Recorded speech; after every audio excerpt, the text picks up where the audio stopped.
Ba-ba-ba-ba. Uh-oh. That's a hot mic. Good morning. It's Alice 97.3, Sarah and Vinnie show, and I'm the other Sarah filling in for Sarah Clark. She is on vacation. Friday light. It's almost Friday, people. It is almost Friday. It's been a weird week. We've had a couple. Our guest friend co-host here has been amazing. Thank you so much. Some of the changes that were made here to our sort of schedule have caused me some grief, but we're getting on top of it, and hopefully today goes. I wasn't a fan of yesterday, me. Like how you get to the end of a day and you look at yourself and you look at how you handled things, and I just went, I didn't like it. Not a fan. So I love a new day. I love that we have a chance to sort of do better today. I love that we have Bob's Movie Club coming up. Yes.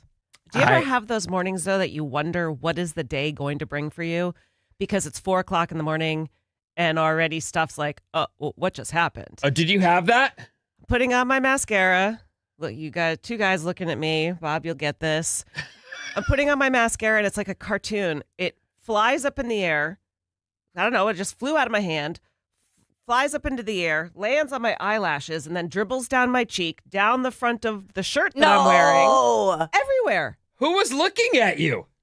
What do you mean who was looking at me? I thought you said I had two guys look. Oh, two no, guys. Now. These two the guys. Two guys. I thought you were like Vinnie and Matt. Yeah, well, no, three he of us. He understands even less than you thought. It was a busy night last night. Where was this happening at? We didn't get you that hotel room for that nonsense. So mascara everywhere. It takes me forever to, get rid of that, change my clothes, and then I look in the mirror cleaning up my mascara, and I have a pimple. I'm like, what's happening today?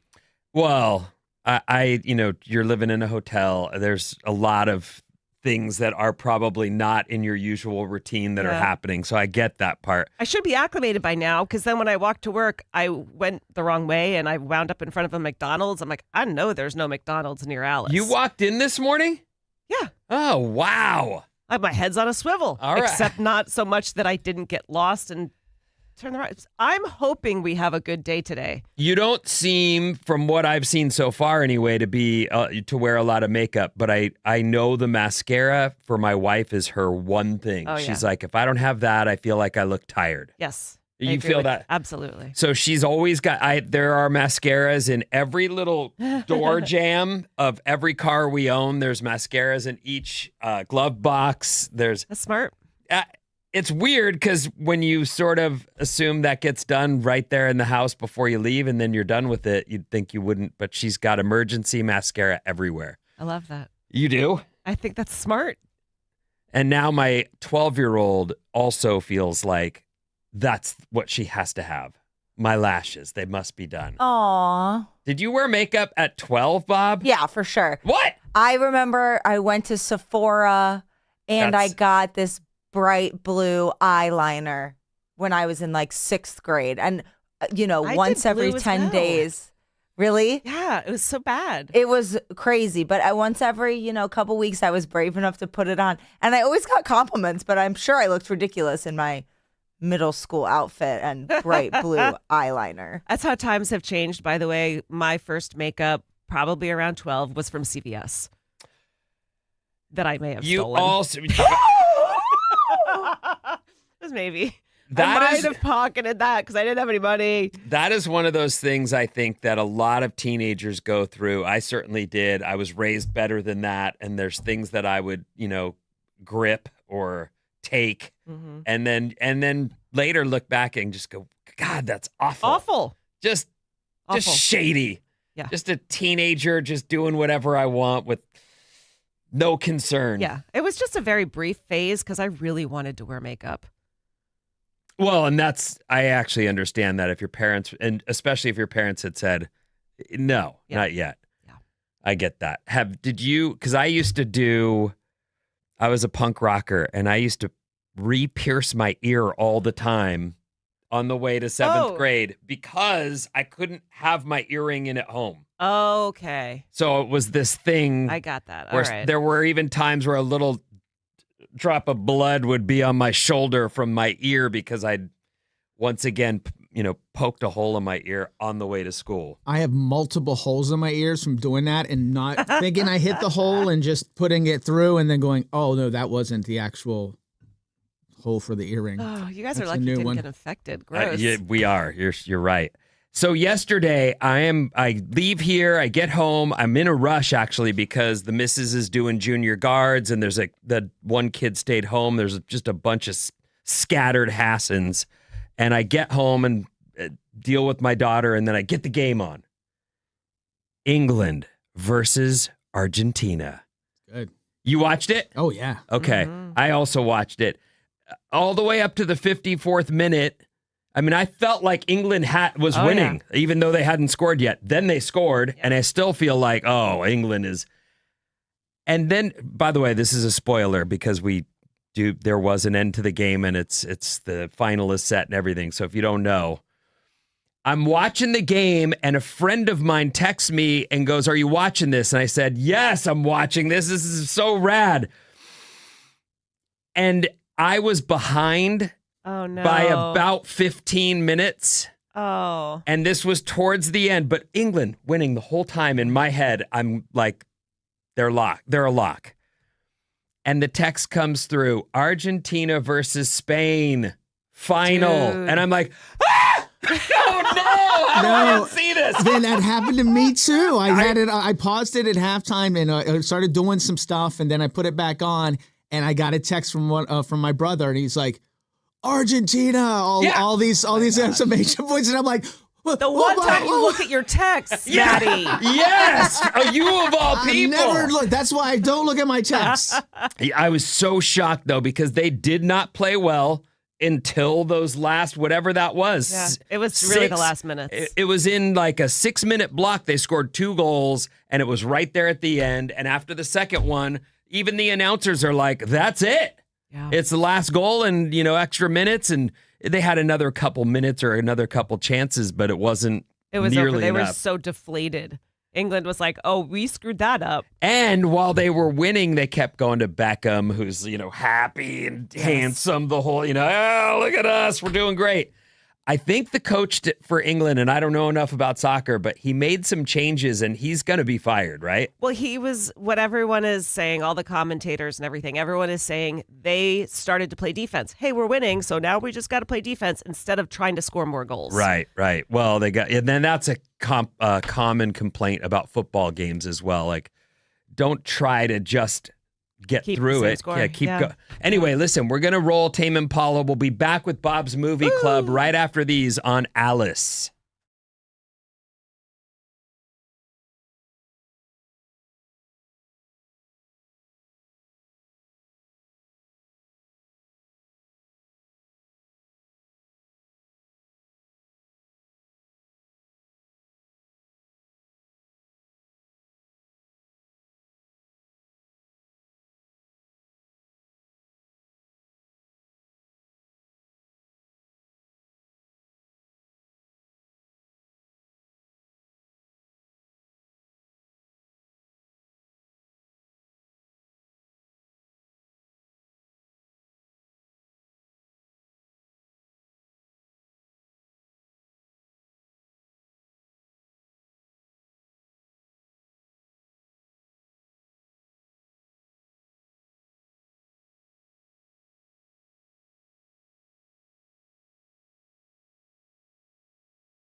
Alice 97.3, the Sarah and Vinnie Show. Super excited. It's time for Bob's Movie Club.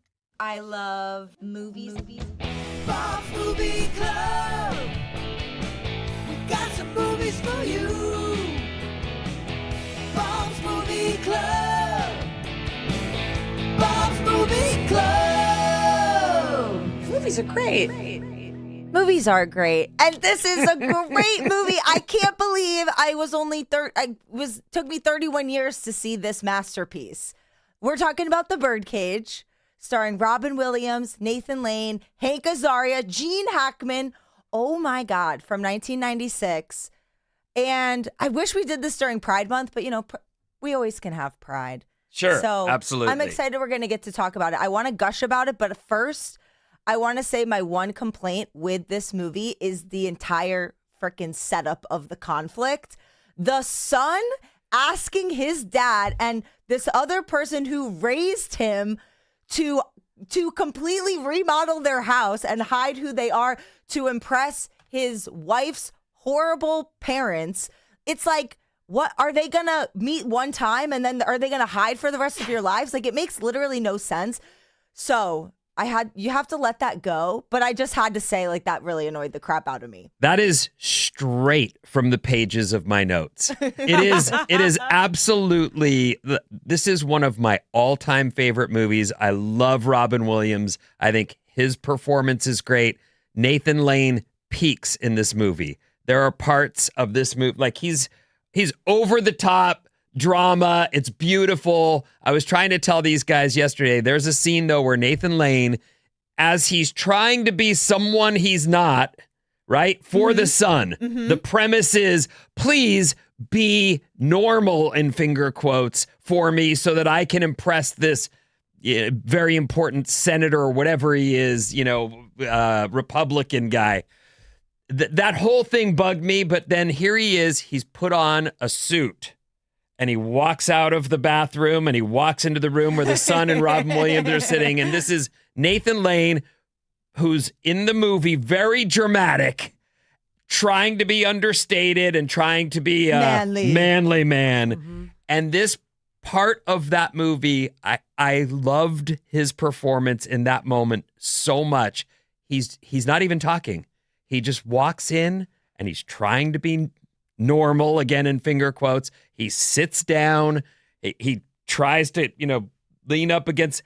It's just so perfect. It's and then hilarious. they go, the pink socks. Yeah, because they keep you on the edge of your seat. It's like, okay, is he pulling it off? And they're like, there's no way you're going to be able to pull this off. Look at your freaking socks. Well, one must have a little color, no? And it's just like, oh my God, Nathan Lane rules. It's despicable that he was not even nominated for an Oscar for this movie. Oh. It's horrific.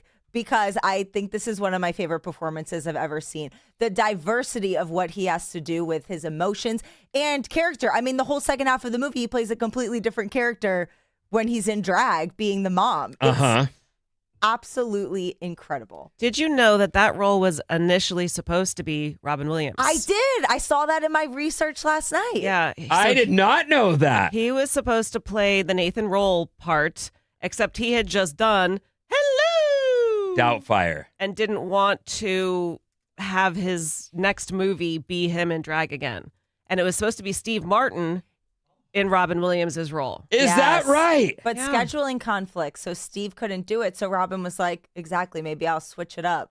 This movie worked out perfectly for both of them because they were excellent in each of their roles. I got to say, though, for me, the movie is stolen by Hank Azaria as Agador Spartacus. Him with the shoes, and he put, hello, I'm lighting the candles and talking like this. Yes, this is again there is the moment where the son, and you just hate this character for putting his family through this, but he tells Agador, go put your shoes.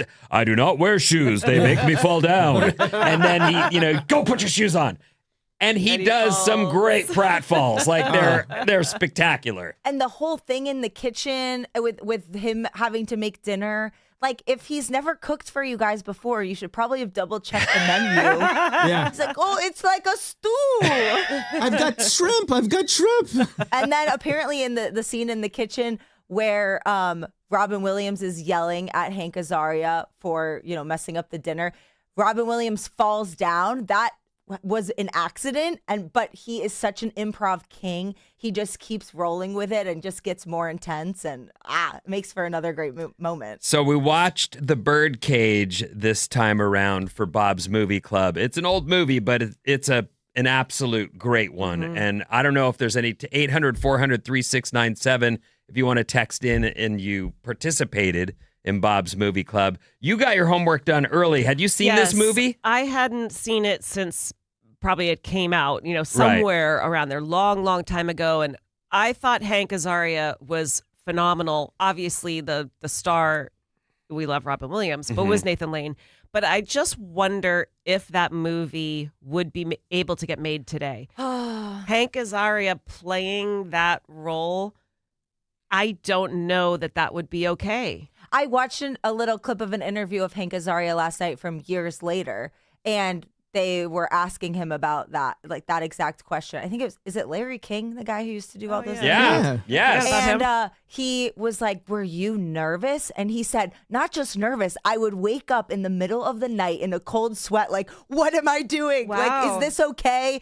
Because is it going to be funny?" And I think the reason that it works to this day, I mean, people still love this. It celebrated 30 years in March, and the queer community was celebrating it online, is because it is funny, when it's fun, like it's held with such care. And Robin Williams was such an ally. Like there's no mistaking that this is there. You love this community when you watch this movie. Couple texts, 805. I was so obsessed with The Birdcage in college that I named my cat Agador Spartacus. Spectacular movie. I mean, adding that to my list of baby names. That's in the name of baby names.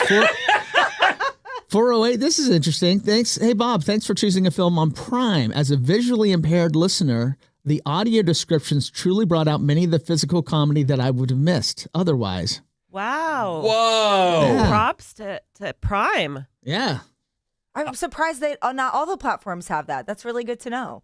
That is really good to know. Yes. I didn't know. Like, we can, keep trying to point that out, actually. Like, others should, right? Yeah. How does Netflix not have that? I don't know, but I've accidentally started watching one of those, and then they're like, and so and so falls down, and then he gets back up, and then they really do describe all of it's pretty. I thought it was like a narrator at first. I'm like, this is a weird movie. It's good. Wow, that is really cool. Well, so I do understand why people might feel like this movie being 30 years old.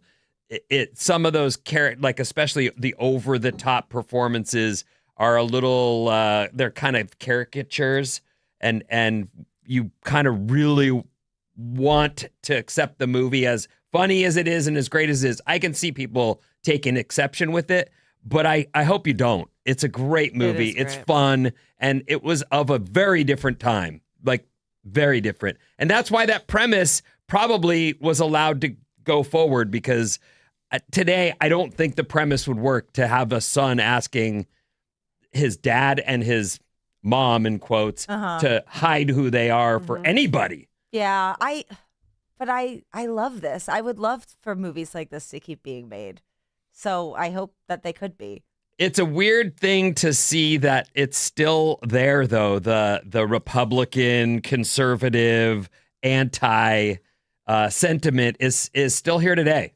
Right. So much has changed, and then also not very much. Right. It doesn't seem like a 30-year-old movie in many respects. This is interesting for the 925. Apparently, Robin Williams protected Nathan Lane, who wasn't publicly out yet, when Oprah asked some questions that may have forced that conversation.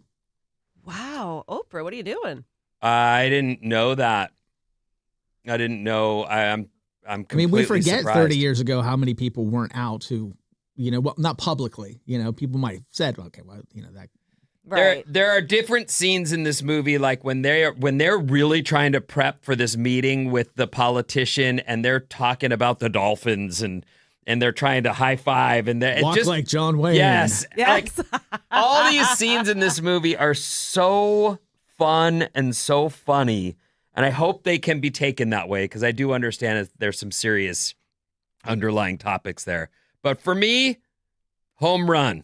Top-notch Agreed. movie. 5 stars. And I just want to add too, I'm in a straight relationship with Susan. I know it's confusing, but when we were watching this together in Union Square during Pride weekend, we both looked at each other and he acts like Nathan Lane in this movie sometimes. He can just be so dramatic, over the top, trying to get your attention about how he's feeling. And so it just warms my heart.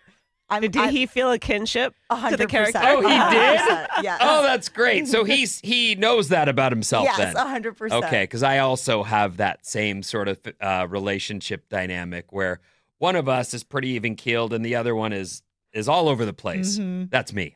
Just so you know, I'm the cuckoo bird. We're all cuckoo birds. It's funny how there's a time in movies pretty recently where everyone's like, well, this role should have gone to Hank Azaria's role should have gone to someone who is gay. And this role should have gone to somebody who is actually blind or actually overweight. But I think, so if you're going to play a serial killer, you have to be a serial killer? Right. I understand that as well. I absolutely agree with you, but and how can you not love the scene where I don't know if he's cleaning the pool or what he's doing, but he's in the background in a thong, he's just Hank Azaria in a thong cleaning the pool or whatever. It's like, oh my God, that guy's whole ass is out the whole time. I really loved it. I do know this is a movie certainly that people can look at and think the things that you're thinking, which is Hank shouldn't have gotten that role. It should have gone to a gay guy or whatever. But in this sense, it's 30-something years old. Well, and he was perfect at it. He was very good. Sometimes really we good. just need to hire the best actor. What do you give it, Maddie? Out of 4, I will give it. Out of 5. Oh, out of 5, I give it a 5. I give it a 5 too. 100%. I'll give it a 5. All the way to the tippy top. Yeah. This is our second all 5 stars. It's so good. Oh, What was really? the first one? Was it the Facebook movie? It must have been The Social Network. Okay. Well, that was on rewatch. I went, this movie's great. Yeah. So I have a question. Yes. When you guys, because obviously I'm the new one here, Sarah Clark is on vacation. I'm the other Sarah. When you guys wrap up this amazing movie, do you decide what's next or do you take some time? No, she will tell us our homework assignment next Thursday. Next Thursday, okay. So tune in next Thursday at 6 a.m. Sarah Clark will be back, by the way, and we'll get our new assignment. What's coming up in the trash? Another reality star is set to return to reality TV, and he's going to be on a show his mom was on. It's an eclectic cast, all competing, and there's a lot of controversy. You will find out more in minutes. Huh?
It is the Sarah and Vinnie show. I am the other Sarah sitting in for Sarah Clark. She is out until Monday, holding down the fort, though. A lot happening in the world of entertainment. An update to Colin Gosselin. Now, I know that you guys have talked about him and his book coming out. It was John and Kate plus 10 billion children. And this is the son who has a book coming out alleging that mom is a terrible person. So now Colin will be making a return to reality TV.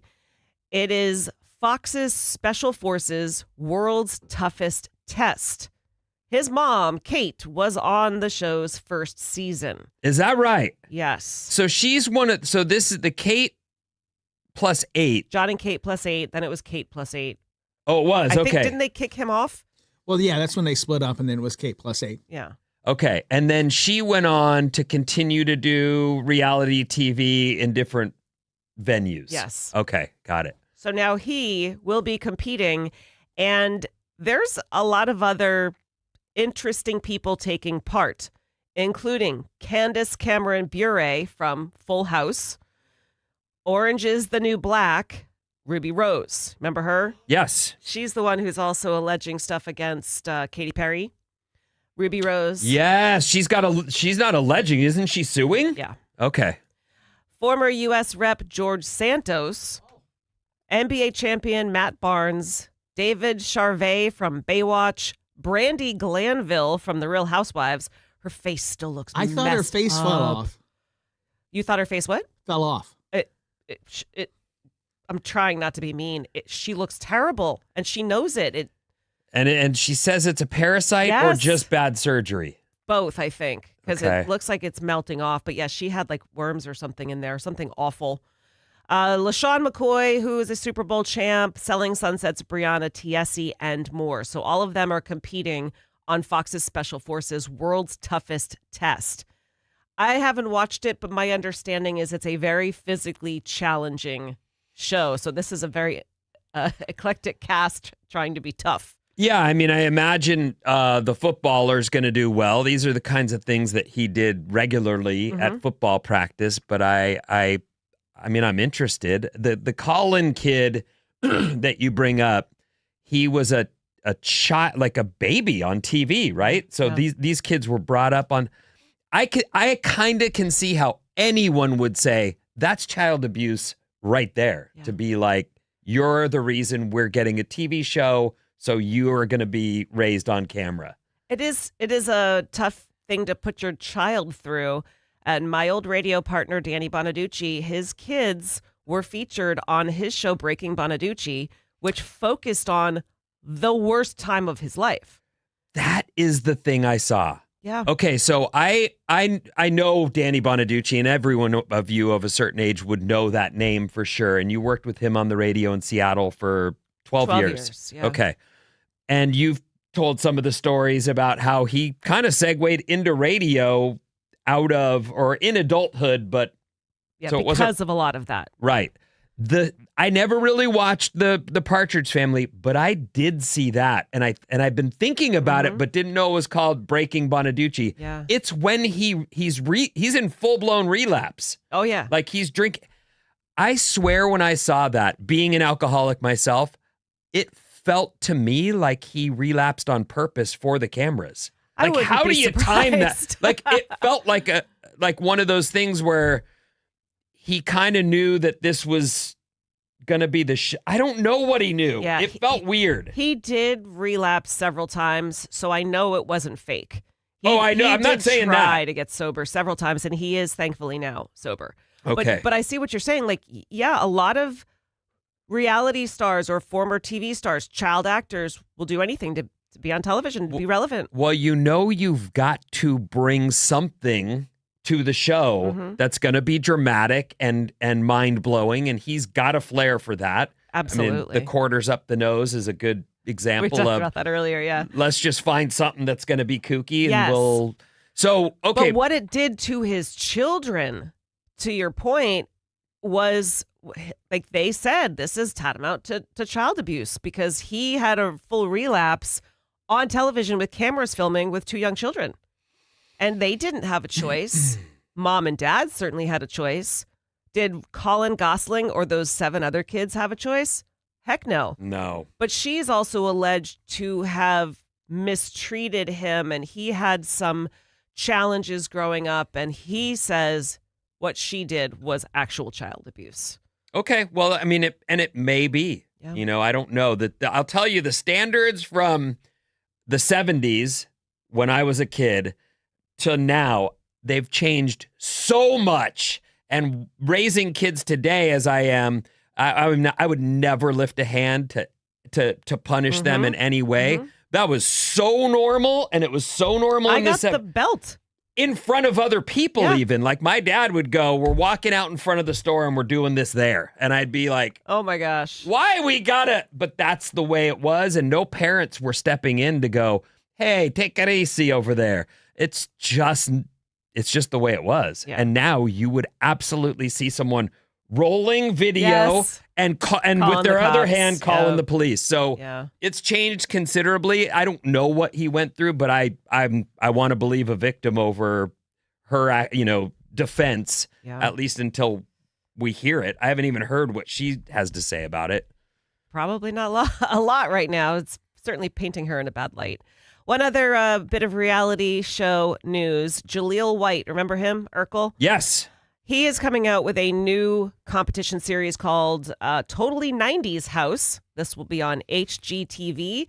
And just like the other reality show we told you about, this features an eclectic group. Keisha Knight Pulliam from The Cosby Show, Matthew Lawrence, Melissa Joan Hart, Jodie Sweetin, Beverly Mitchell, and Brian Austin Green. They're going to be competing in teams to transform a house that is stuck in the 90s. It sounds cute. You know what? There are huge fans of those characters, and nostalgia's big right now. So this is true, and that's what Urkel said. I'm sure he loves that. That's what Jaleel White said. That there's the 90s tour. There is a lot of 90s nostalgia. So strike while the iron is hot, and you can watch this in August.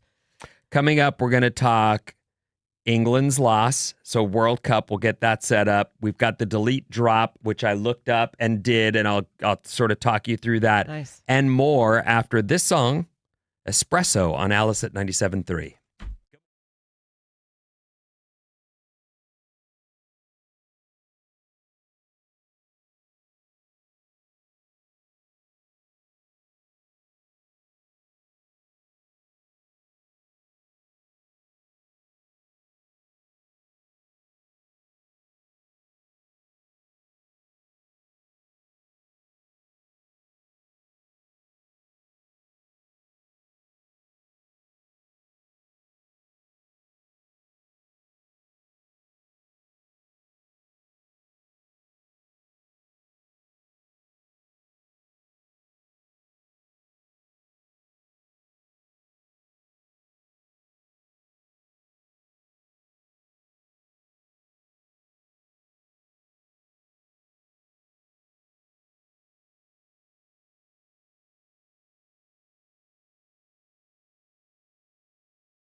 Alice 97.3, Sarah Clark is on vacation. It is the other Sarah on with Vinnie. This Alice report is brought to you by Atco Pest Control. Spiders often appear in corners and closets without warning. Atco Pest Control clears them out and helps keep them from returning. Go to atcopest.com and mention you heard about Atco on Sarah Vinnie, and you can get 10% off spider services this month. That's atcopest.com. Here's what's happening. Hot, but about 10 degrees cooler today. So we're getting a break from the heat wave. Still hot, but in the 80s and lower 90s as opposed to the 90s. And in some cases, we hit triple digits. So that's the update on your weather for today, which is welcome. It's been so hot at my house. Woof. Okay, we talked about this early this morning, but the World Cup is now set for a final. I was watching yesterday. It looked like England had that. And then they didn't. Yep, they blew it. The final is set. It's Argentina versus Spain. Who do you like? I am with, I think, the majority of people that Lionel Messi is the storyline. He is the GOAT in the world of soccer. But I also want somebody fresh to win, so I think I'm probably going to root for Spain. I also am rooting for Spain. I don't really have a rooting interest in any of this. Yeah. In fact, yesterday, I think I posted Go Soccer because I like it.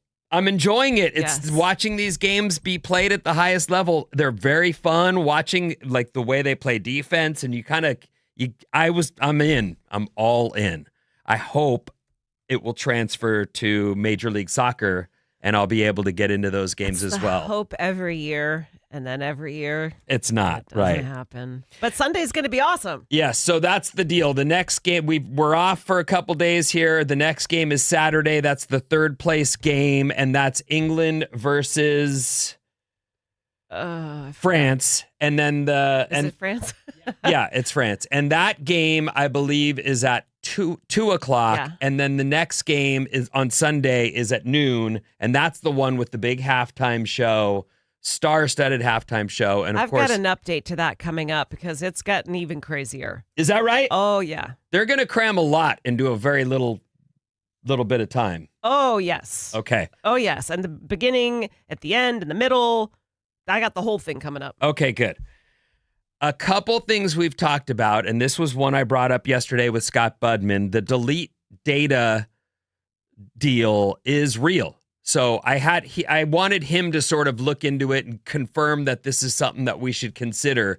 All of us have been hacked at one point or another. We've all been notified. Oh, Oops, you're part of a thing that happened to us, whether it's the car dealership you got your loan through or the place you work in some cases may have been hacked. I've lost track of how many of those notifications I've gotten. And then these data brokers have all your info, whether they've purchased it from other mailing lists or whatever, and then they're out selling it. So your name gets sold dozens of times over. Delete drop is how you can get your name or get some of your privacy back. So go to privacy.ca.gov and it'll bring up a page where you have to click and move over to another thing. But I've signed up. Scott Budman of NBC Bay Area also said it's a good thing. It'll get some of your data. They have to delete it if you request that. So And how long did it take you to? it took me minutes. Really? It was Okay. really easy. And you don't have to enter every single thing it's asking for, but I put my emails in there and my phone in there and some things but then they ask for your vehicle identification number if you want your cars taken. And I didn't even want to bother with going out to the. That's good to know that you don't have to put everything in.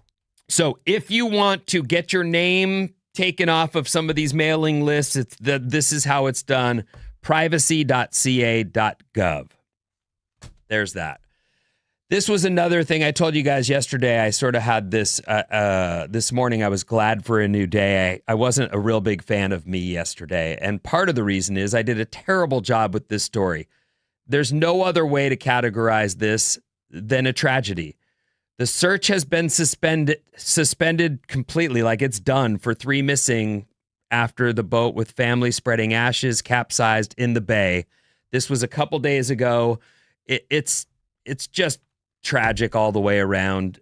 The deal is 16 people were rescued, 3 are missing. I think that's why they've suspended the search. It's pretty clear. 1 dead, and they also had a family dog on the boat as well. Initially, they'd said that there was a fire.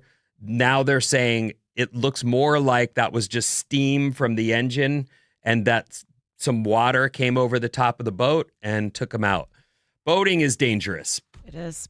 And I don't know how this happened. We'll get more info as it comes out, but it's just a tragedy all the way around. We got a lot of texts yesterday saying, that was a pontoon boat, and those are made for lakes. They said it actually was not a pontoon boat. Oh, really? Yeah. So I watched a report on it yesterday, and they said they never did identify what kind of vehicle, what kind of boat it was, because initially everyone reported it was a pontoon boat. It's what it looked like, but it is a vessel meant to be on rough water. Huh. So why did it happen? Is I guess that's the big problem. question. Is it's an incredible tragedy, and there's not enough info out there for us to sort of report for you. But in the end, they've suspended the search. We will get more about the boat and how this happened in time. But for now, that's where it's at. The search for survivors has been suspended. You were going to clarify something about Katy Perry. Oh, yes. I'd mentioned that when you brought up Ruby Rose, who's in the new, what's that show that she's going to be on? It's the Special Forces. That's it. The reality show where they're going to be training and competing. I'd mentioned that she sued or something, Katy Perry. It turns out it was just a police report or a police investigation into her. You looked it up, Bob? Yeah, after Ruby Rose accused Katy Perry in her tweets or whatever, then the Australian police department got involved and Ruby gave a statement. So she's alleging some sort of sexual assault and asked the police to open up an investigation. No lawsuits. Right. Yet. So that was just my bad. I misstated what was going on with that. Our text number is 800-400-3697. Looking for you to contribute. And Maddie's on the show. From 408, Lionel Messi lived in Spain almost his whole life, playing as a teenager for the Barcelona Football Club. He had some sort of illness, and the team paid for his treatment to recovery and with them until he quit soccer in Europe and went to MLS here. Just an interesting storyline. Absolutely. Thank you for that. So he's even rooting for Spain. I doubt that, but 650, I hate these things. There's a lot of controversy in the World Cup that it's fixed for Argentina to win for Messi. well, They're not wrong. They were a few controversial calls, but I don't watch enough international soccer or World Cup to know that was not the norm. I don't know. It's hard to say. That is a storyline. I'm not saying it's true, but that is what a lot of people are talking about. I'm just trying to Go enjoy Spain. it. It's super fun. Indeed. One from 415. Which team will colonize the field first?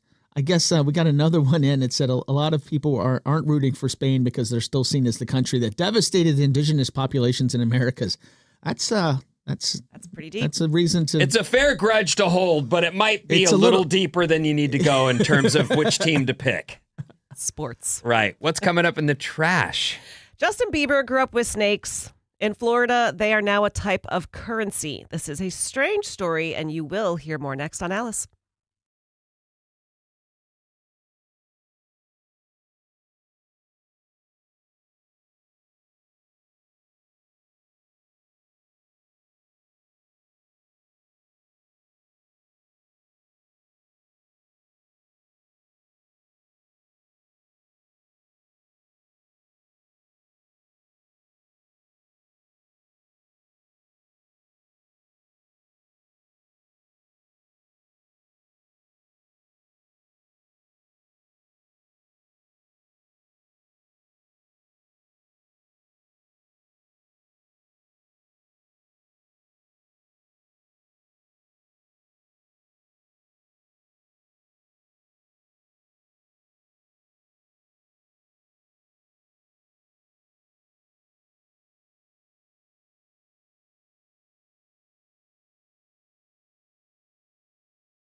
Alice 97.3, the Sarah and Vinnie Show. I am the other Sarah filling in this week. She will be back on Monday. We are talking snakes. Justin Bieber is a big fan. They're a problem in Florida. And this week, they announced for the 2026 Florida Python Challenge, you can use that python as currency. If you catch a Burmese python, which are an invasive species that takes over that delightful place of Florida, you can bring it into restaurants for free pizza. So each year they do this. And this is like that. I think they just had to remake that Anaconda movie with J-Lo. I think they just remade that with Jack Black. It's very funny. Yes. They have a massive problem with these snakes, and they get humongous. Mm-hmm. So each year they have some sort of contest. It's happening this weekend. $25,000 in prizes. They said a lot of people will use the python. They'll make jewelry or skin cream out of their fat. They'll make soap. Blech. So they are trying to, make sure they're utilizing it all. But kind of like Australia, Florida has a lot of things there that are dangerous and terrifying, and I'm not talking about the people. So are you telling me that I go catch a python and then I walk into a pizza place with the python to it? Does it need to be dead or alive? Oh, they didn't specify. Oh, okay. I suspect you probably want to kill it because I don't want to do anything with snakes ever at all. I'm not a fan. So today is World Snake Day. You are not celebrating, Vinny? No, I wouldn't say, I laugh at the scenes in Indiana Jones, the movie, where he's like, snakes, why is it always snakes? I'm not a fan of any actual, lizards, snakes, reptiles of any kind. I'm not into them. I know that we've all gone to school in high school with the guy who showed up with his chameleon or whatever on his shoulder. Dude, what are you doing? But I just never liked him. 800-400-3697. Snakes. Some people love them. Some people find them terrifying. What animal freaks you out and why? 800-400-3697. I don't personally mind snakes. They don't really bother me, but I'm afraid of kangaroos. That is very strange that you bring up kangaroos because I have a fast fact about kangaroos. Really? Are you afraid of them because female kangaroos have 3 vaginas? Wow. I was not aware of that, but now that's another reason for me to be terrified of kangaroos. Why do they have 3? I have no idea. That's a fast fact. So you're telling me you've been to Australia then? I have. Okay, so I have seen videos where they muscle up as they age and they do fight. Yes, that's why. Okay. I did not know I was afraid of kangaroos until I went to Australia, and they're everywhere. And you've seen the videos, like Vin said, they go back on their tail to support them, and then they punch each other and use their feet to kick each other like they're in the MMA octagon. Right. Did you, everywhere. when you went to Australia, you're so well traveled. We're talking to other Sarah right now. Sarah Clark's on vacation. You're so well traveled. You just got back from France, right? Yes. But Australia, what was the draw for that? That's one of the longest flights I think you can take, right? Yeah, and I flew from Seattle. You can see pictures, by the way, my Instagram. I'm at Sarah on the air. I flew from Seattle down to LA, and then it was 19 hours. Woof. Yeah, and it's because I really, lifelong dream, wanted to hold and see a koala bear in person. Ever since I was a teeny tiny little kid, love koalas. I know they're not bears. And so I have a picture of me on my social holding a koala. A dream realized. Yes. They're massive. I did not know they were so big. And they're also a little scary because they have wicked claws. Koalas do. Yeah, they don't scratch you or try to hurt you, but they kind of just sit there. There's a show on Netflix that my daughter watches, and it's about an Australian girl who... Well, she's Australian, so she lives in Australia. But her family does something with rescue for koalas. Oh, that's nice. And it's a show about these koalas they rescue and then put back into nature. It's super cool. They seem nice enough. Yeah, and, they're docile. And docile. So, Yeah. but a lifelong lifelong dream of mine. And so I get there and I find out the animal that freaks me out is a kangaroo.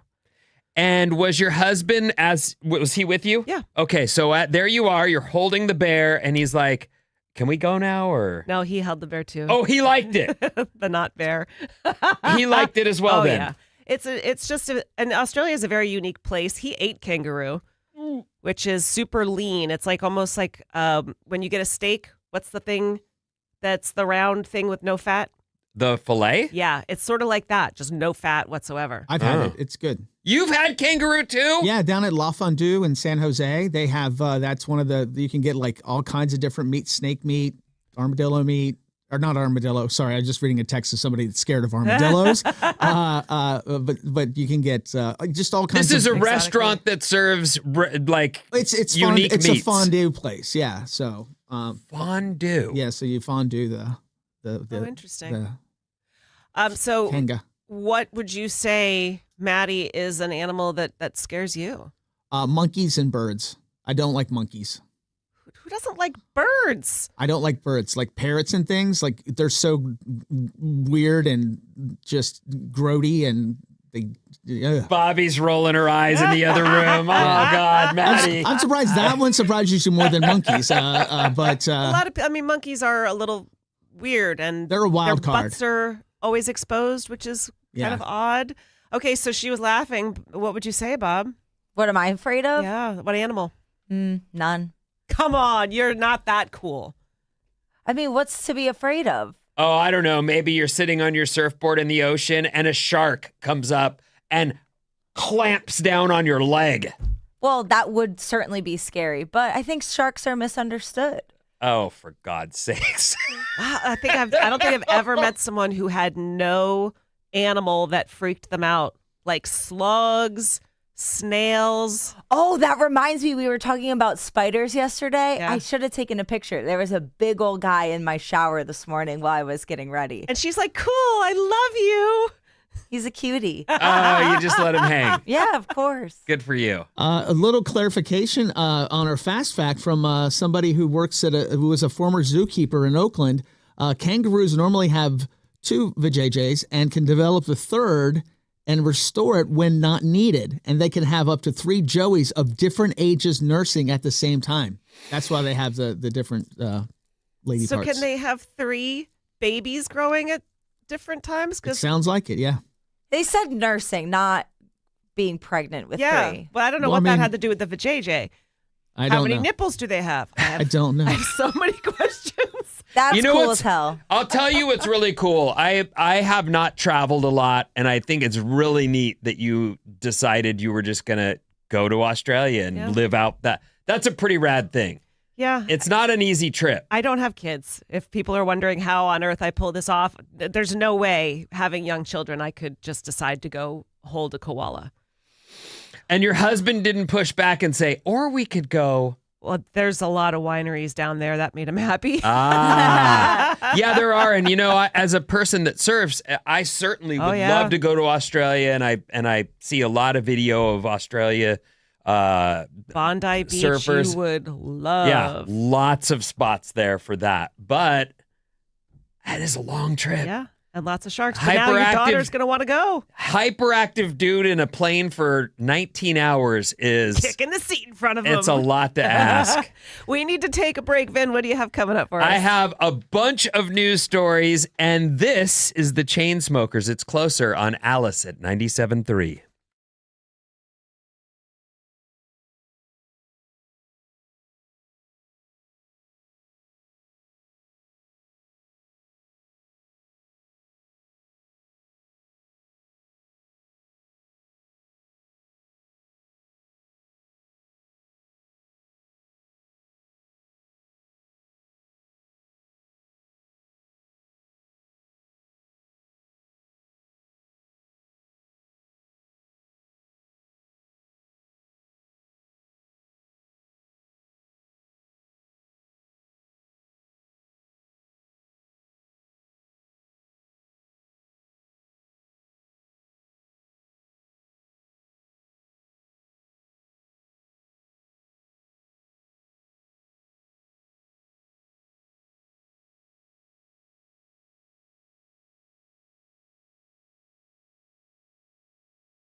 It's the Sarah and Vinnie Show on Alice 97.3. I'm the other Sarah hanging out with you this week until Sarah returns from vacation on Monday. Vinnie, what do we have going on?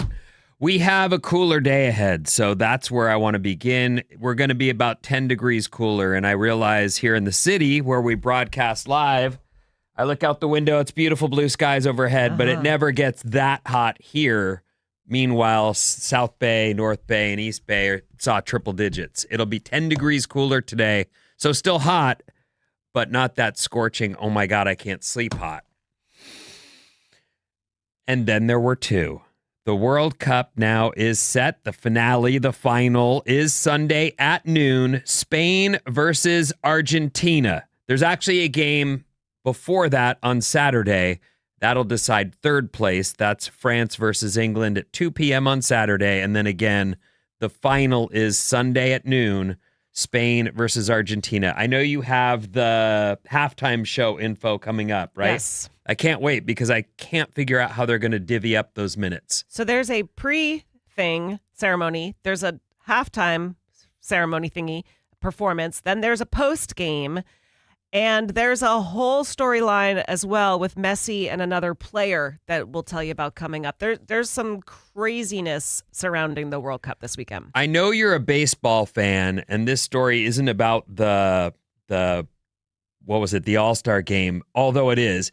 I actually was watching, I went to watch that, and they spent so much time setting up the game that I left.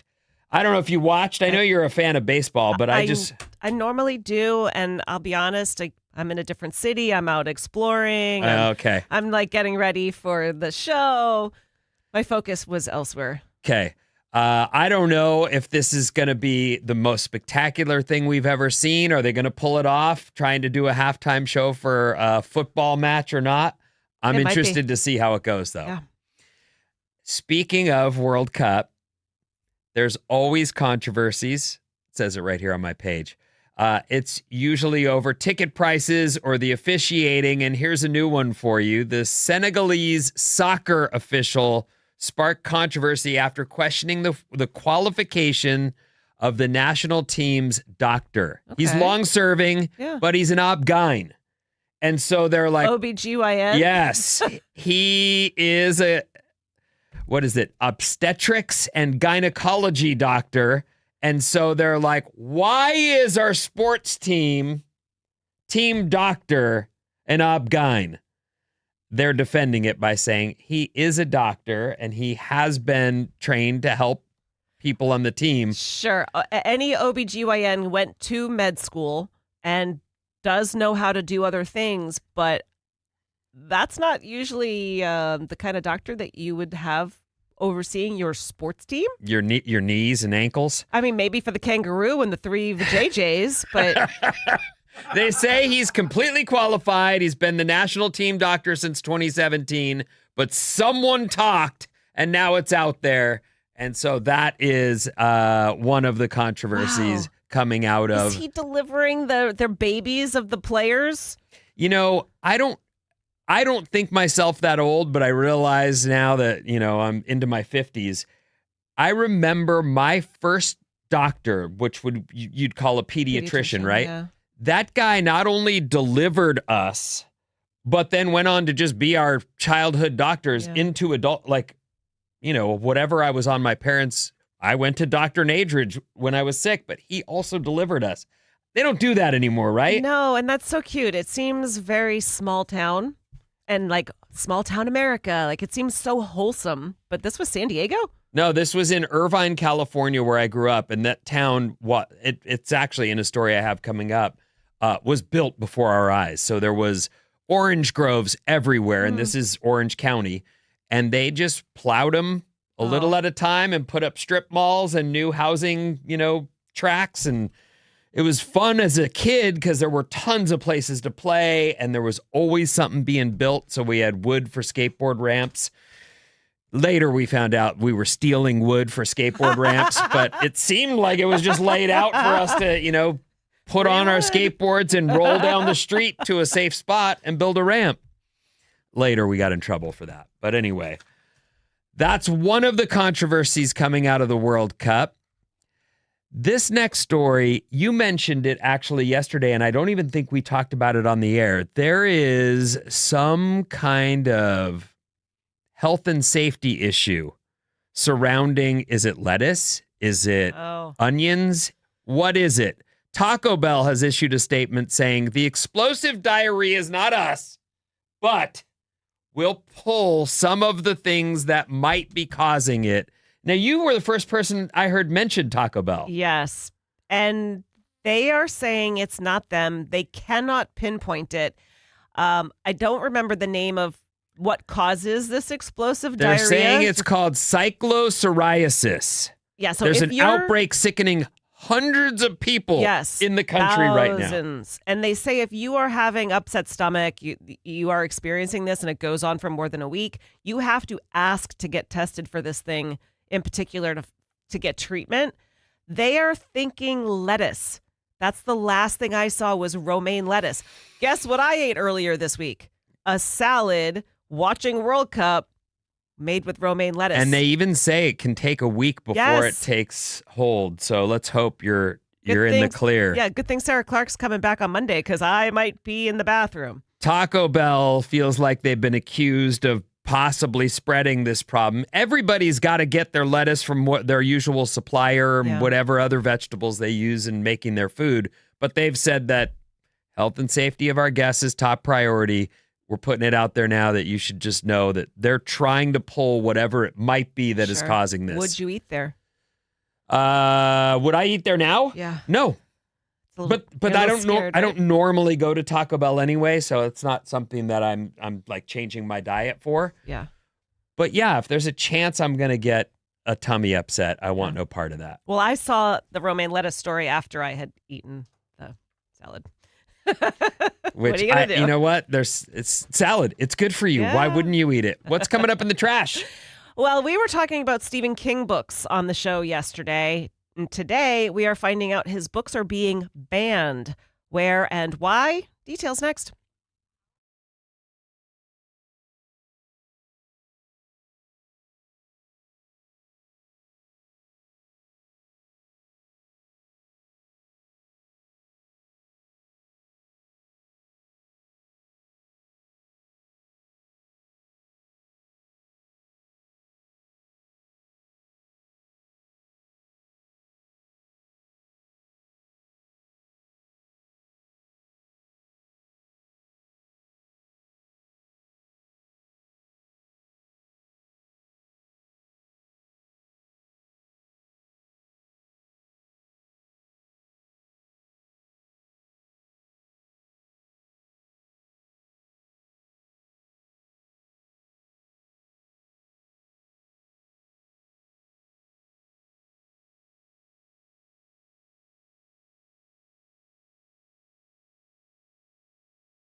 We are live from downtown San Francisco. Sarah Clark on vacation this week, so it is the other Sarah and Vinnie show, taking a look at some of the big headlines.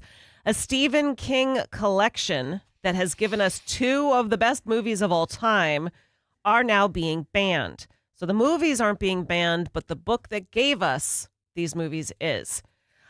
Stand By Me Is banned? and The Shawshank Redemption. Not the movies. Right. The book. So did you read I know, Vin, you said you have read a lot of Stephen King. I am a huge Stephen King fan, and I think he's highly underrated, maybe because some of these movies don't, that some are good. In fact, Shawshank, if you look at a list of the best movies ever made, Shawshank's usually up there in the top 5. Yes. So that is, a great movie. And then there are others where you go, oh, that was garbage. Wow, that went terribly. So if you are not an avid reader or a big, don't have a lot of knowledge about Stephen King, you may not realize that those two, Shawshank Redemption and Stand By Me, are short stories. Mm-hmm. So they are featured in a book called Different Seasons. Came out in 1982, and Utah has now banned them. They said that this book contains objective, sensitive material and content deemed pornographic or harmful to minors under Utah law. So that book is Stand By Me, and I've never seen the movie. What? I haven't. And is that the one where they find a body? Yep. Yes. Okay, so that is... Bob's taking notes. I've never seen that. Have you seen that, Bob? Of course, and I rewatched it when Rob Reiner passed away. Oh. You did? Yeah. And did you... Susan had never seen it. You love it? Oh, it's just the most classic coming of age. Okay. All right. Well, then I guess I got to see it. You really should. It's right. so good. So O'Connell. Jerry O'Connell, and then it's the kid from the Lost Boys. Corey Feldman. Corey Feldman, yes. And what's Who's his the name? comedian? Well, there's Will. Yes. Will Wheaton. Will Wheaton. who does the voiceover for that movie or that book that Sarah loves. Yes. Ready Player Yeah, One Ready and Player Ready One. Player Two, which are both excellent. And it was a movie that broke River Phoenix. River Phoenix, that's the Oh. fourth boy. I Okay. forgot about Yeah. him. Kiefer Sutherland's in it. It is so good. And so is that it though? Because these young kids find this body, that's the thing that is the objectionable. Whoa. I think there has to be another short story in there that has done this, because I remember reading Shawshank Redemption, and one of the big things was the poster of Rita Hayworth, and she's wearing a bikini. Like, it can't be that. It has to be another short story. There's that is other part short of stories this. in that book that are gnarly. He has a quite a few books with short stories that are gnarly. Skeleton Crew. What is the one 4 minutes past midnight or something like that? With that has the Langoliers, and there's a few other. I love this guy. Like, he's one of the great writers, and if you are someone that enjoys reading and haven't read him, I'm jealous because you have a million books. So many. He's so prolific. So it looks like The Perks of Being a Wallflower also banned. Apt Pupil, I guess, is part of this, which also has been banned. The Perks of Being a Wallflower, if I remember correctly, has some tones of suicide, and that perhaps that is why. So this is the state of Utah is banning books. Wow. From all public schools. Okay. So you could still buy it. You could still read it at home. Allegedly. But you can't check it out. Yeah. I Yes. wonder, as a young boy, I used to check out the Bill Cosby records from my school library. real? Yeah, as a young boy, Wow. as I'm talking like, I don't know, 6, 7, 8, through that age group. And he told these wonderful stories on his records. Nothing to do with Quaaludes. Nothing to do with drugging women and raping them. But later, it comes out that this is a guy who had based his entire TV show on his family and Sure. and then it turns out we didn't know him at all, did we? I wonder if they've banned his records They must have. I guess no one would check out records anymore No, anyway. of course they would. You think? People have vinyl at home. They've got record players, turntables, but I would imagine you cannot find that Bill Cosby Those records. anywhere. Okay. We do need to take a quick break. Vinny, what It goes so is coming up? fast. We can just keep talking. No, we can't. I know.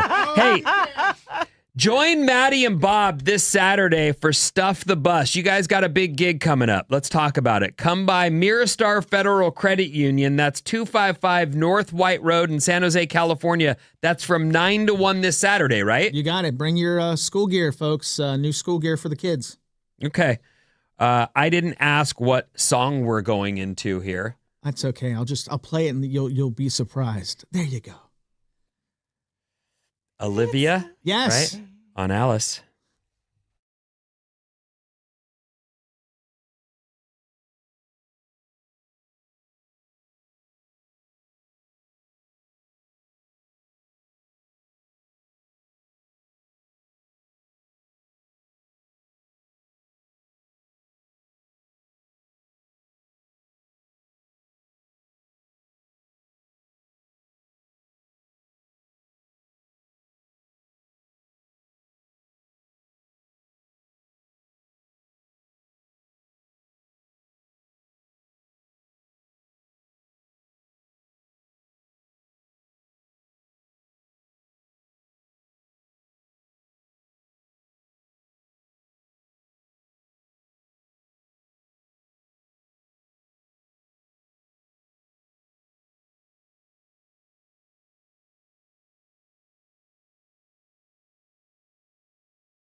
What is he laughing at? I don't know. I do know this is Alice 97.3 and it's the Sarah and Vinnie show.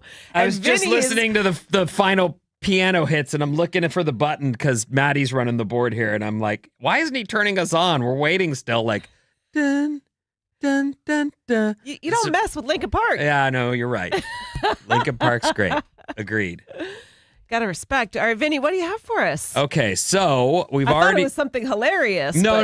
Well, I'd like to think that we're gonna do a few stories here that are worthwhile, but no, I was just laughing at us waiting on the final piano touches. Listen, weather-wise today, we're looking at a hot day, but 10 degrees cooler than we've seen, and that, for me anyway, is welcome news. Don't forget that the final is set in the World Cup, Spain versus Argentina, on Sunday at noon. I think we'll all be there for that. It feels very much like America has the bug. Absolutely. So I'm into it. I'm excited. I'm hoping I'm going to root for Spain, but I really don't have a horse in the race at all, as they say. We just want a good match. Let's get one close. I don't want anyone to go up like 3-0 in the first 10 minutes. Yeah, or have it be zeros all the way through. I realize some people like that. I love the scoring. Yeah. I love watching those guys, the kicks from the corner and the headers in. Yep. Pretty rad. According to CNBC, the states with the highest quality of life scores are... Now, I love California. I'm born and raised here. Where are you? Oh, you're Boston. Yes. Okay. Or Newton. Yeah, right outside Boston. And Okay. I certainly would never live there again and don't think it has a good quality of life. You wouldn't move back? No. So that's interesting to me just in and of itself, because if you ask Sarah Clark, who you're filling in for, where home is, she will say, oh, Boston. Meanwhile, she hasn't lived in Boston in 30-something years, maybe 40. So it's always interesting. I see people from Chicago do this as well. Oh, home, it's Chicago. Meanwhile, they left. And yeah, no, it is still home, and I still root for all the Boston sports teams, and I still am excited about my lobster and stuff like that. But would I live there? Like, you think about, would I retire? Or, boy, I wish I could find a job. Never would I want to live in Boston again. Interesting. Massachusetts, for that matter. Okay. So It's quality of life, and you think, where are you going to have the best quality of life? I am going to go out on a limb and guess Massachusetts is not on that list. I do not see it in the top, but I see Vermont, I see nice. Maine, and I see Connecticut in the top 5. That's all New England. They don't have good winters, but man, the foliage and the summertime's wonderful. This is, they looked at, in order to determine the best quality of life scores, crime rates, air quality, health care, cost and availability of childcare, inclusiveness of state laws, and reproductive rights. Vermont, number 1 state for 6 years in a row. I could see that. A+. Yeah. Maine, number 2. A+. Jersey, A+. I don't know. I Jersey gets a bad rap. Minnesota came in at number 4 and Connecticut came in at 5. These are the best quality of life scores for states in the United States. Can you see where California is? I can't. Well, let me see if I can pull up the whole. No. I can pull it up. But while I'm sort of looking through that, I'll give you the lowest scores. Yeah. West Virginia. Tennessee got an F. Texas got an F. Indiana got an F. Louisiana and Georgia, all Fs. Maddie, you're not in either 5, the best or the lowest 5. Did you find the whole list? There it is. I've got quite a. I did find California. We were at actually. I'm not surprised, by the way. Louisiana. California is there. 17. Yeah. Massachusetts came in at 15. This is a list of the best. Oh, no. This is a totally different list that came up when I clicked on the link, Maddie. Yeah. What do you have there? I've got the same thing, the top 10 and the bottom 10. Oh, okay. Well, there are anyway. a lot of states for that list. It's easier just to do the top and the best and worst. I am a huge California fan. I know I'm native, so that's sort of, I guess, expected. It's a delightful place, Vinny. I love it here. I really do. And I don't know what I'd do. Like, and when for example, although I'm born and raised in Orange County, if you say, where's home? I would say Santa Cruz, where I live. I've lived there forever, and that's where my kids are being raised, and that is home to me. I found California, number 26. All right. Okay. Yeah. Midland. Yeah, we're in West Virginia is just out of the bottom 5. So. Oh, is that right? Sure it is. An elderly woman in Florida randomly received this new license plate. When you see plates, do you try to decipher them? Yes. Especially if it looks like someone has specifically picked that? Okay. An elderly woman randomly got the plate SQZ A55. If you write that out, SQZ A55, the A55 looks like ASS, and SQZ could be short for squeeze. I'm 12. That's very funny to me. Whenever people talk about racy vanity plates, the reference to Seinfeld is almost always what comes up. Ass man is the bit from that episode. A 76-year-old woman in Florida named Nancy Stritto maybe, received her new license plate in the mail recently, and she couldn't believe what she saw. It said, squeeze ass. It looks like that. It's not that. It's SQZ A55. But she did not order these vanity plates to be funny. It's not her style. It was a random assignment, and she's gone ballistic. She does not want them. I would have loved to have gotten that randomly. Yeah, that's a gift from the heavens. It's a joke on the back of your car you didn't even ask for. I'm surprised that they don't have A55 excluded from being next to each other like that. I mean, because certainly they have ASS excluded. So, and 5s absolutely look like S's all the time. Right. So. She says, I'm kind of resigning to it. Maybe it's destined to be on my car. She says, I can handle a few honks here and there, but I'm over 70, so hopefully that doesn't go any farther than the few honks. Yeah, but she goes to park at Walmart and somebody decides to take her up on her license plate. What's coming up in the trash, Sarah? Well, it cannot be easy to be a parent knowing your kids are getting ready to date. Matt Damon is sharing hilarious advice that Sean Penn gave him, and we will share the details with you next.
The Sarah and Vinnie Show on 97.3. Alice, I'm the other Sarah, sitting in for Sarah Clark. She is on vacation this week. She'll be back on Monday. Matt Damon, making news. And Vinnie, I saw this story and thought of you because you guys have something in common other than your ridiculously good looks and, your 8-pack. Thank you so much. Matt, You're learning. Nice job. Learning how to manage me. Is that it? Okay, I got you.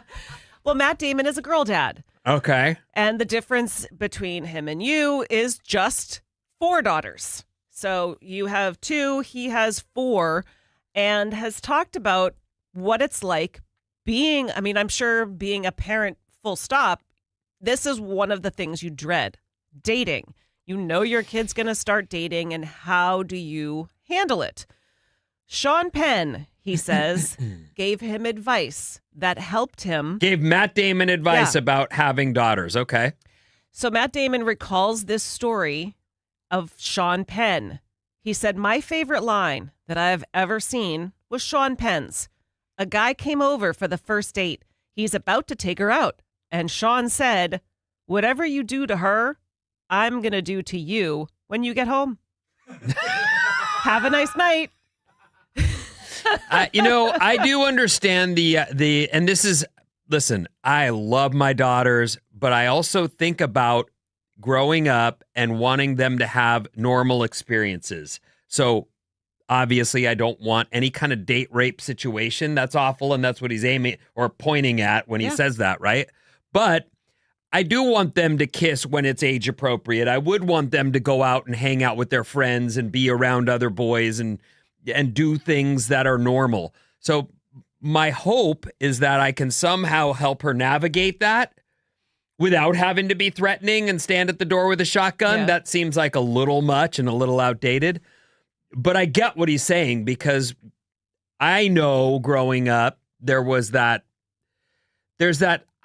boys don't, I hope boys know better now than they did when I was a kid, that, when someone says no, you don't just kiss them longer and hope that 10 minutes from now is when they want you to touch their boob. Mm-hmm. Like, that is sort of it's just such a childish mentality. And it's clear that no one had spoken with me about how this is where that ends, at kissing.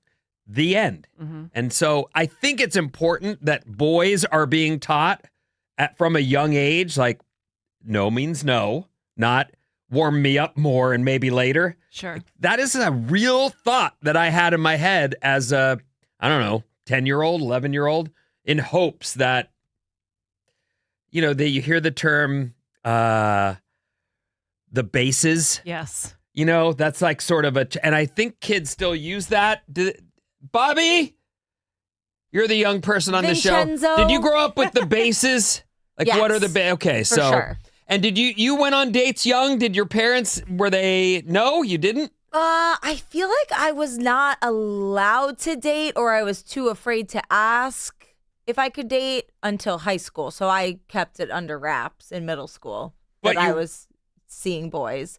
But I wasn't even kissing until I think I had my first kiss in 8th grade.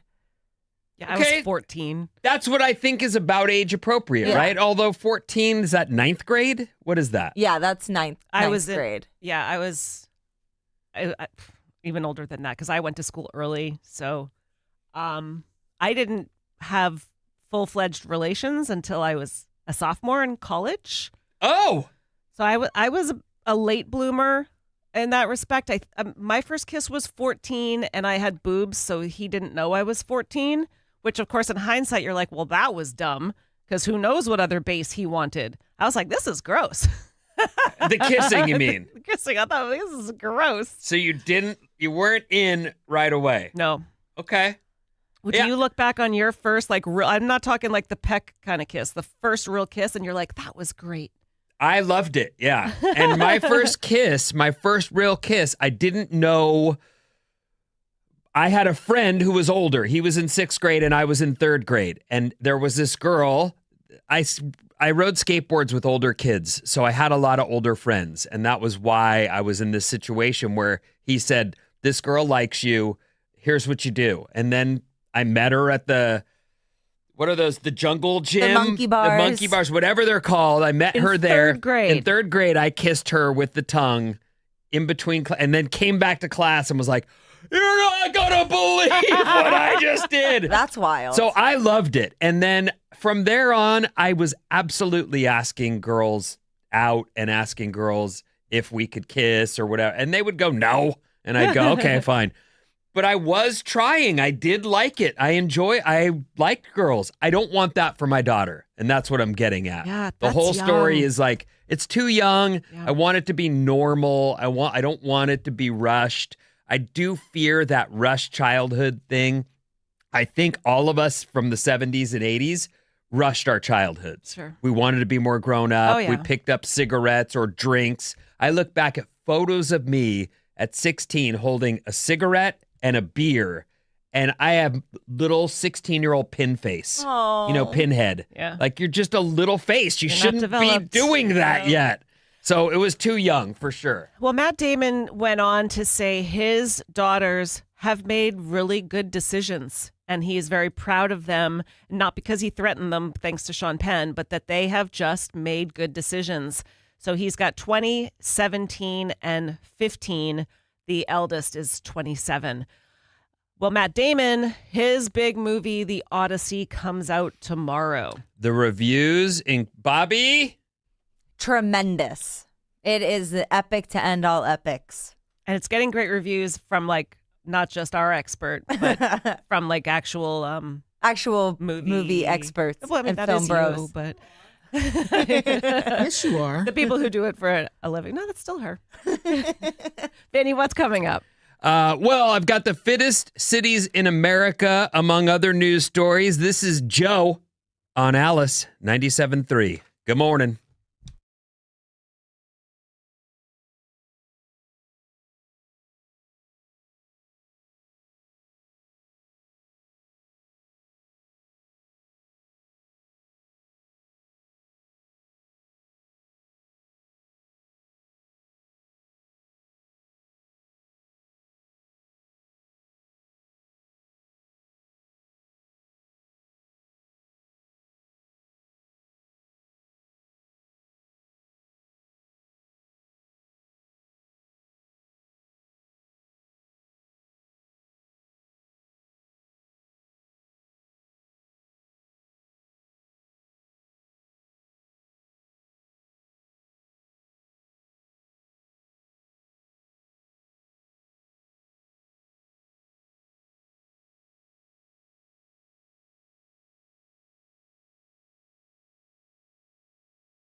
Alice 97.3, it's the Sarah and Vinnie show. I am the other Sarah filling in this week. And I know we've got something very cool happening this weekend, don't we? Yeah, join Maddie and Bob this Saturday for Stuff the Bus. Come to Miristar Federal Credit Union, 255 North White Road, San Jose, California, from 9 to 1 this Saturday. Bring new backpacks and school gear donations. You guys are hanging for it. That's a long appearance. Yeah, we'll be there from 9 to 1. Get to see how well we get along in the real world. Thank goodness Marcy will be there. From Live 105. There's a little taste of what you're going to get on Saturday. And charity work. Snark, snark, snark, and charity. So what do people bring? Any new school supplies that a student would use. So, pens, paper, backpacks especially, like, brand new backpacks are very welcome. But there's just a lot of kids. They're going to school, and how kids are. You show up the first day of school, you got to have some new gear. It's interesting that I didn't remember it, but now that I've got kids, my daughter has just said to me the other day, I've already picked out my school supplies. And I keep saying to her, because we're in the middle of summer, kid, I hope you're as happy once school starts, because the second week, it's, school, too much homework, too much this. In the summer when you didn't have school, you were frothing for it. Now it's started typical, but. Well, you miss your friends. Right? You forget the bad stuff.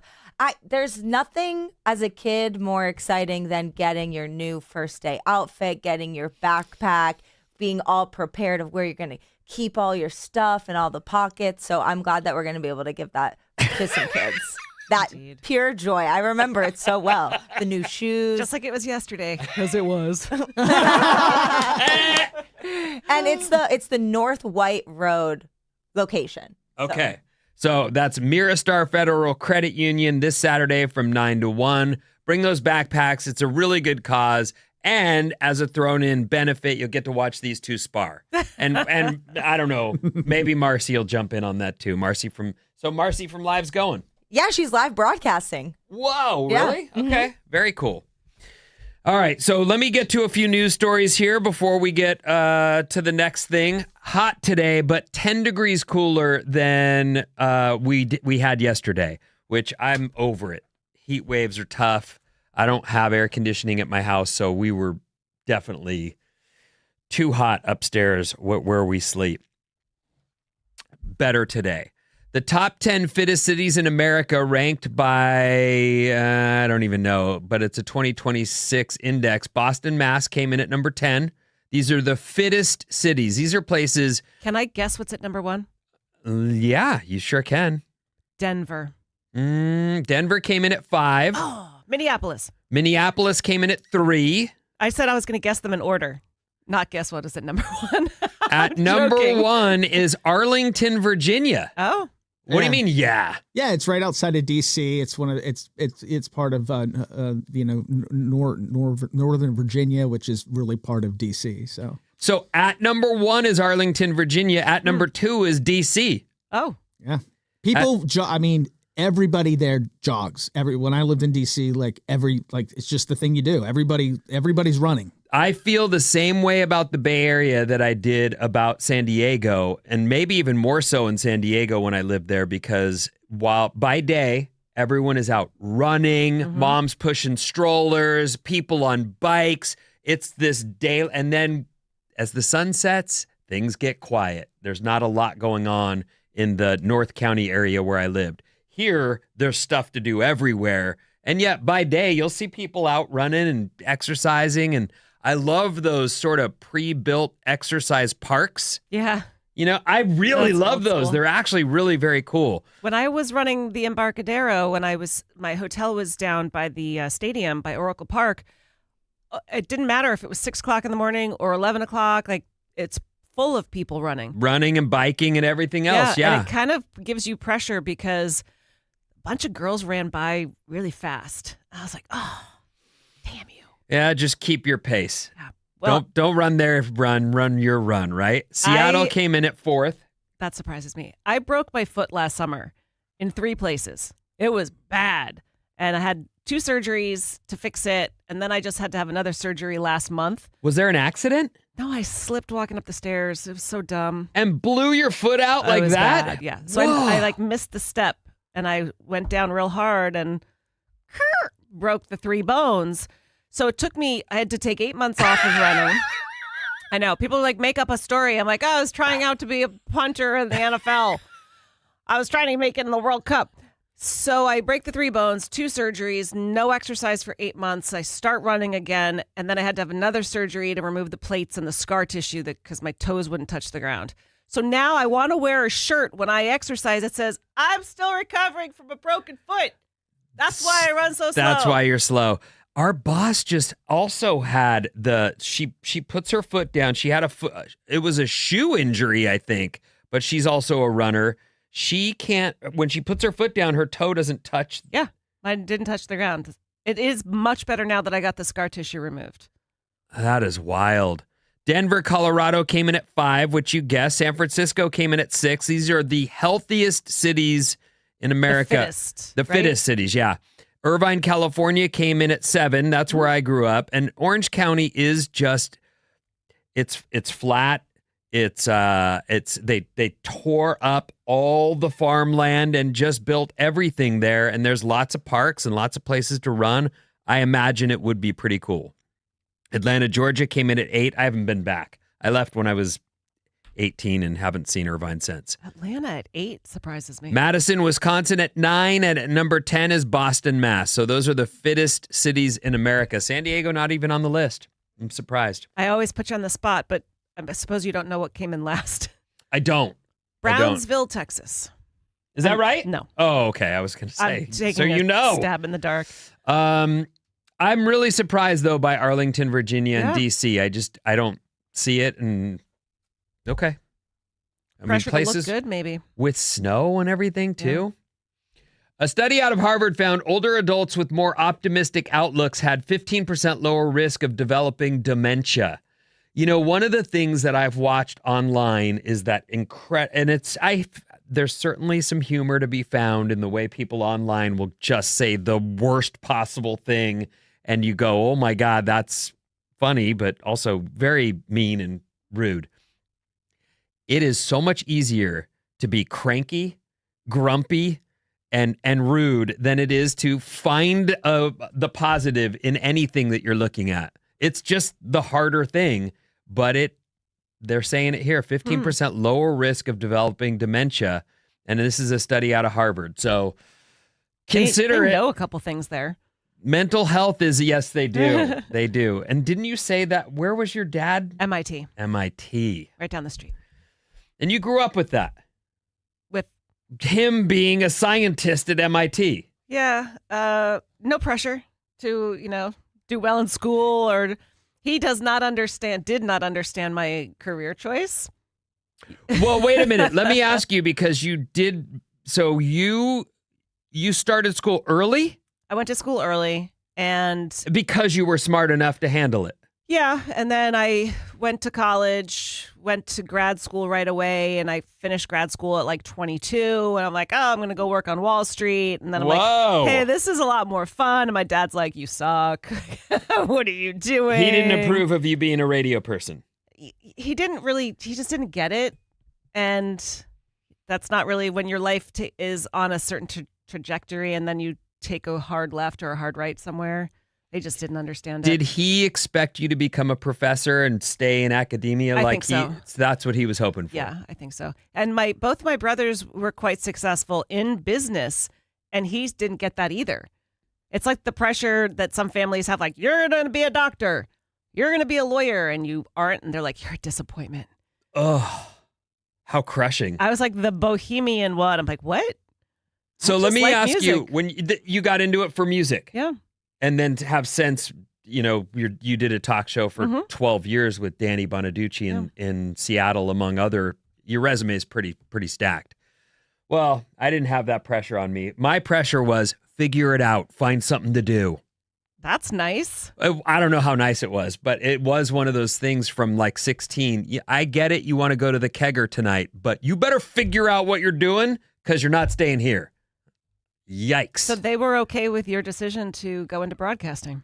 Yeah, and That's it was great. really natural because of the way I goofed off in school as just a complete class clown. It just made sense. Yeah. Like to them, they went, "Oh, he found the thing." All right. So back to your story, we're supposed to be optimistic people for our brains. It's good for you to try and stay optimistic. Okay. Okay? What's coming up in your trash? I am feeling very optimistic that you are going to love this next story because it is about the World Cup closing ceremony. In fact, I have details about the opening, the middle, and the closer. But the closer is going to feature a epically face-tattooed music man. Hear about it next.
It is the Sarah and Vinnie show here on Alice. I am the other Sarah filling in for Sarah Clark. She'll be back on Monday.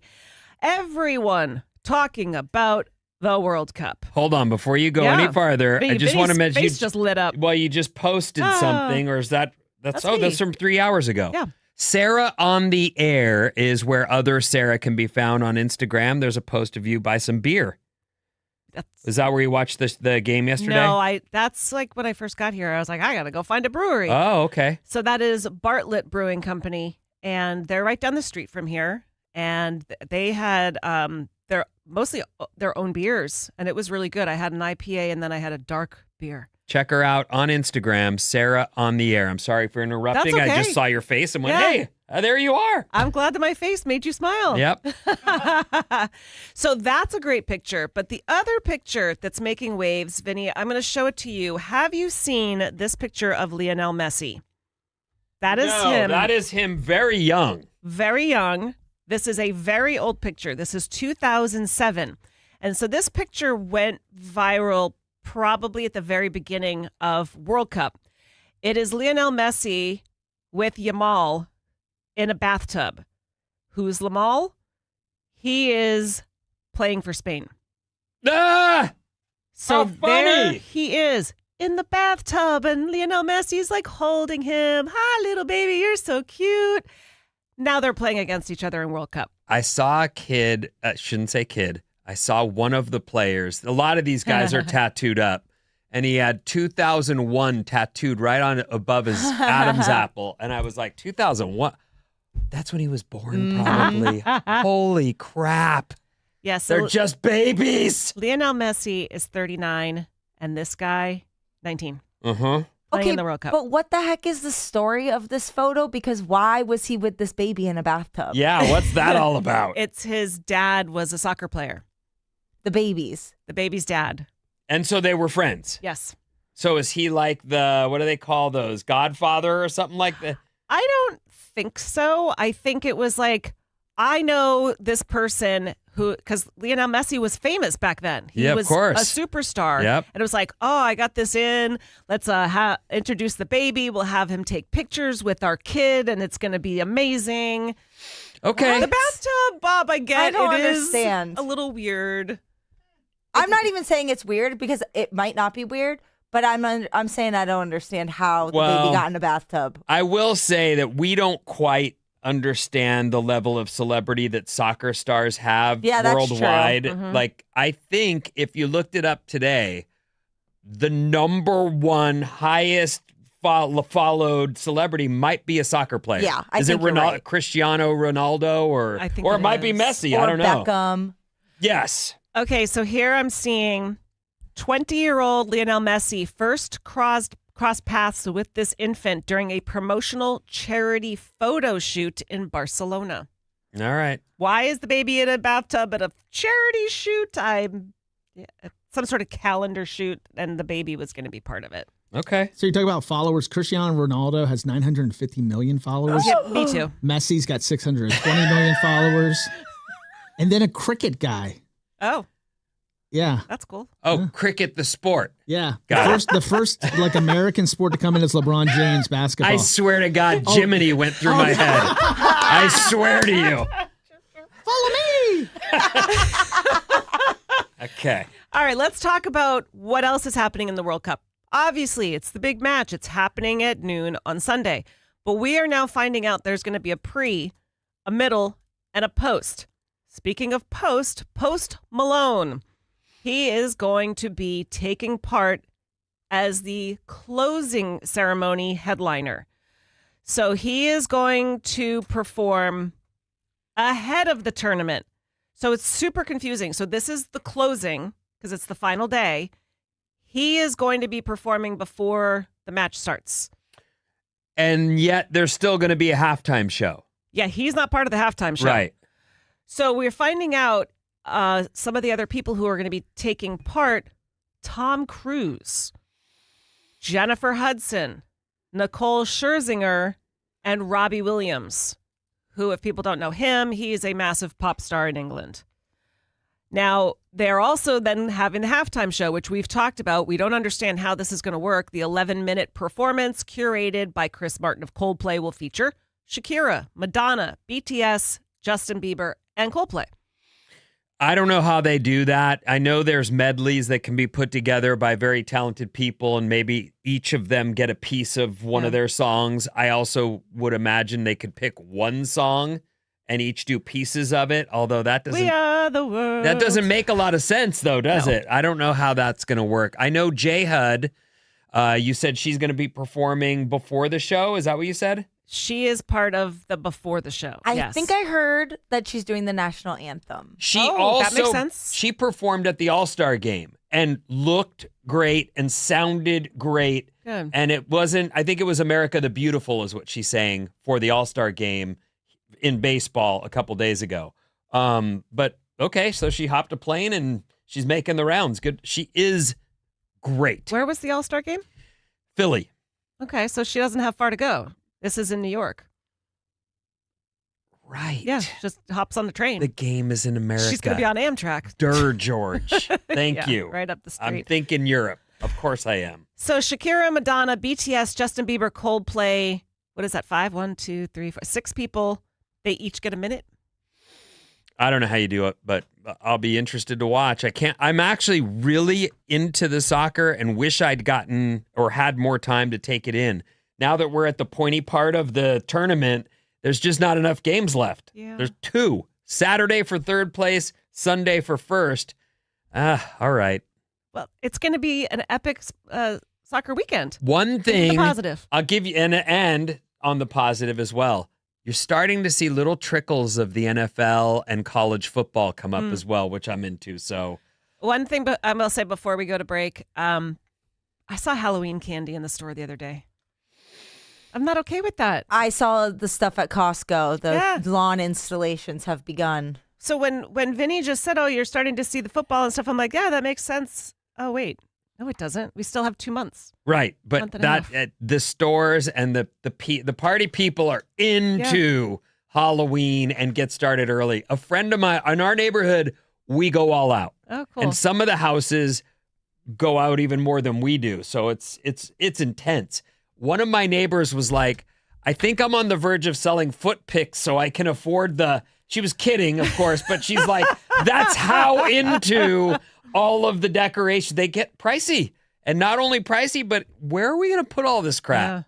Most of my neighbors have storage places they keep this Holy stuff moly! in order to be able to pull it out when needed and put it away at the end of the year so that it's not in the way the rest of the year. Oh, you guys should all go in on one together just for each holiday. And we're Oh, not that that's smart. organized, but I think we need to. All right, Vin, what's coming up? Robot surgery and Disneyland. After this on Alice.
Sarah and Vinnie on Alice 97.3. Sarah Clark returning Monday. Vinnie, what stories do you have for us? Here's what's happening. First, I want to mention it's going to be hot today, but 10 degrees cooler than yesterday, which is welcome. I also want to mention Bob's Movie Club happened this morning, which you can listen to on our podcast or check out on YouTube. But it was unanimous. Everybody loved Bob's Movie Club this morning. It was so good. You're welcome. You did select that, Bob. Yes. The birdcage. It was really nice to watch again, so Yeah, thank you. I loved it. And while we've got Bob on the mic, join Maddie and Bob this Saturday for Stuff the Bus. You guys have an appearance this Saturday, right? Yes, 9 to 1 in San Jose. I'm excited to check San Jose out for my first time. I know, that's so funny. You're like, I'm going to San Jose for the first time. It's at Miristar Federal Credit Union, 255 North White Road, San Jose, California. That's from 9 to 1. Bring new backpacks and school gear donations. That's what they're raising. They're trying to raise gear for the kids. Trying to stuff the bus full of school supplies. So join them this Saturday, 9 to 1. My first story, I've got a couple here, and this is funny to me because as I have been in radio all of my adult life, I was telling my kids the other day that my first job was at Disneyland, and my youngest kid goes, "You worked at Disneyland?"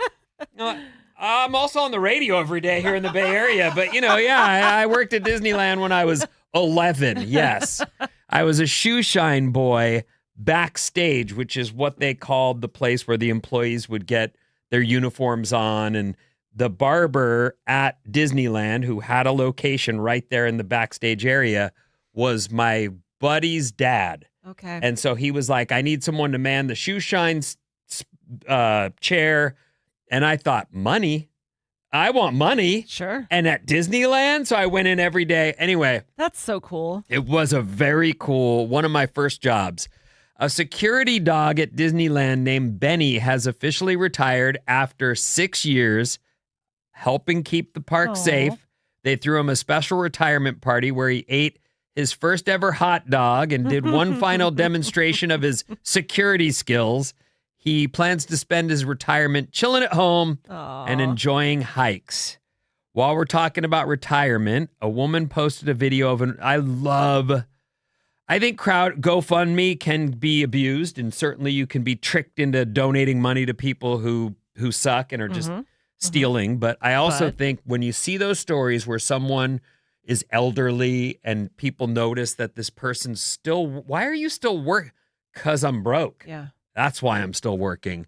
A woman posted a video of an older airport worker, and she asked if anyone could help him retire. He's badly limping.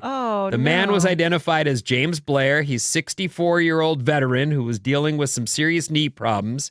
He said he has to keep working as long as he could because he was taking care of his mother in hospice. And of course, that had the funds roll in on GoFundMe. Once she set it up, they raised $184,000 to help this guy retire and take care of his mom. And thank you for not ending that story with, and the following week he was spotted running a marathon. Right, exactly. That is the fear that GoFundMe can be abused, Absolutely. I'm sure, but I also see how very cool it can be, and that's one of those stories. That's a great story. Okay, we're going to break. What's coming up in the trash? What do 21 Pilots and Star Trek's William Shatner have in common? The same stage, apparently. This is a very weird story. We'll bring you that one in minutes. And the keyword to win your way into Outside Lands next.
It's the Sarah and Vinnie Show. Alice, 97.3. The other Sarah filling in for Sarah Clark, who is on vacation. It is time for you to take the code word to radioalice.com to win those last chance tickets to see such an epic show, Outside Lands. You're thinking, enter what code?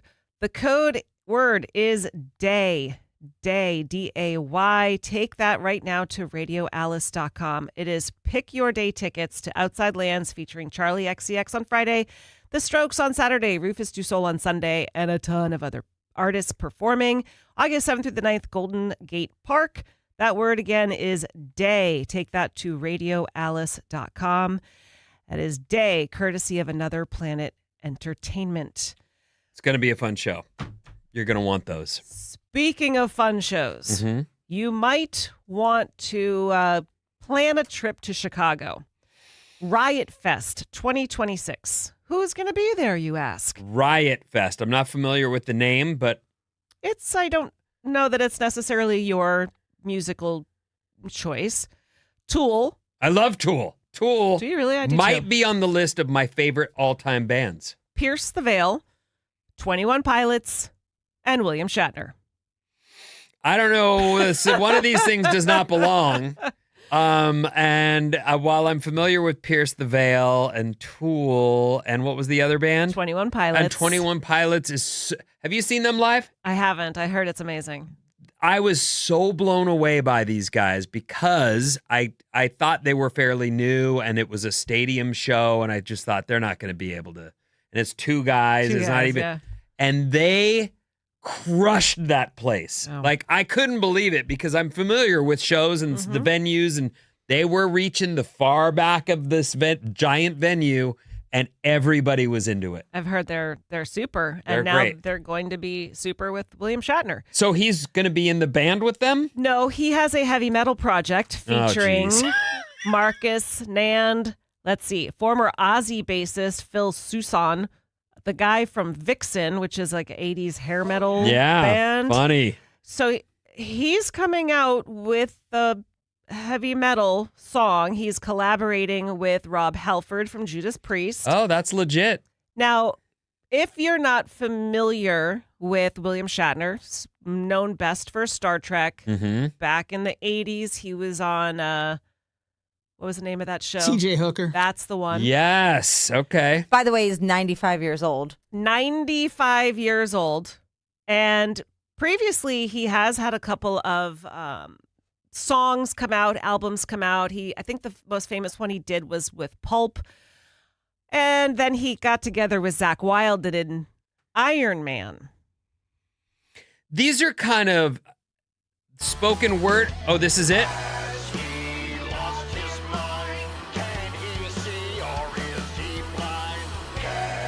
It's awful. Okay. There isn't any reason that I would want to push play on this ever. I can't remember the name of the Pulp song that he did. They're an alt band from England, and it was total spoken word, like you're saying.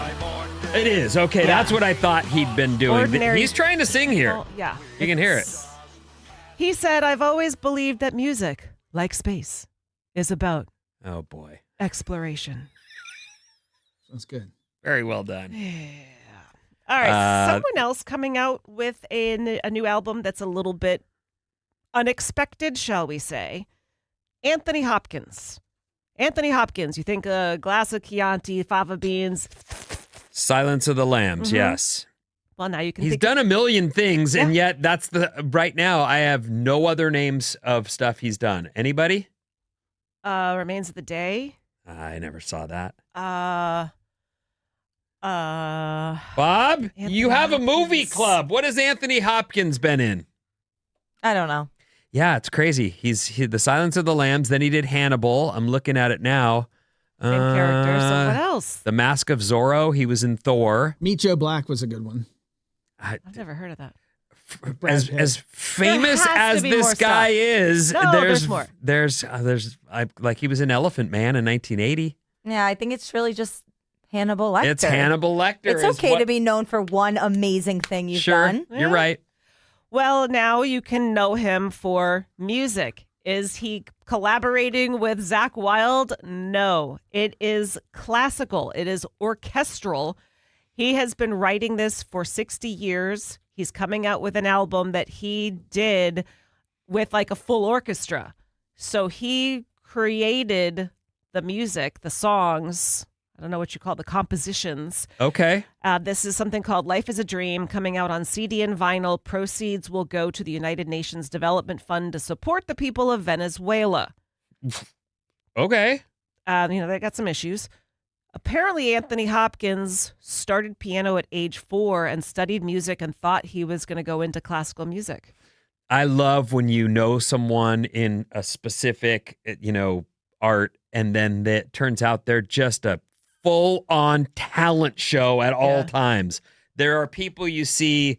I'm thinking of Wolverine. Hugh Jackman. Hugh Jackman is an example of a guy who, like, The Greatest Showman. He's singing, he's dancing, he's doing it all, and he's so good. He's a great actor, great singer, all that stuff. He also does live theater, like Broadway. So I love that. Even like Kate Hudson. Like, oh, she's really pretty. Oh, she's a good actress. And then she's in Song Sung Blue. And you're like, really? You have a great voice, too. She can sing, too, right? She did put out an album, though, and it didn't catch. But she did perform, and I didn't see it. It was at Bottle Rock, right? She was one of the performances. And it was good? Yeah. The songs just aren't great, right? Well, I think that she's got a good voice, but I don't think that she's a songwriter, per se. And that's... Look, on one hand, you might go, well, that's a little greedy. You've got, this great career. But like I said, when you see someone who can do multiple things, it's pretty impressive. I like it. We are going to take a very quick break. And Vin, what is on the other side? Robot surgery on Alice.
Alice 97.3, the Sarah and Vinnie Show. Sarah Clark on vacation until Monday. I am the other Sarah Vinnie. What do you have for us? What's up, everyone? So today the weather's going to be much cooler, or 10 degrees cooler than it was yesterday. So that's welcome news in the far reaches. That's the South Bay, the North Bay, and the East Bay. In the city, it's going to be, standard. Pretty cool day. Sunny overhead with blue skies. So pretty great day ahead. I wanted to start with this story, and let me just ask you, other Sarah, a question real quick.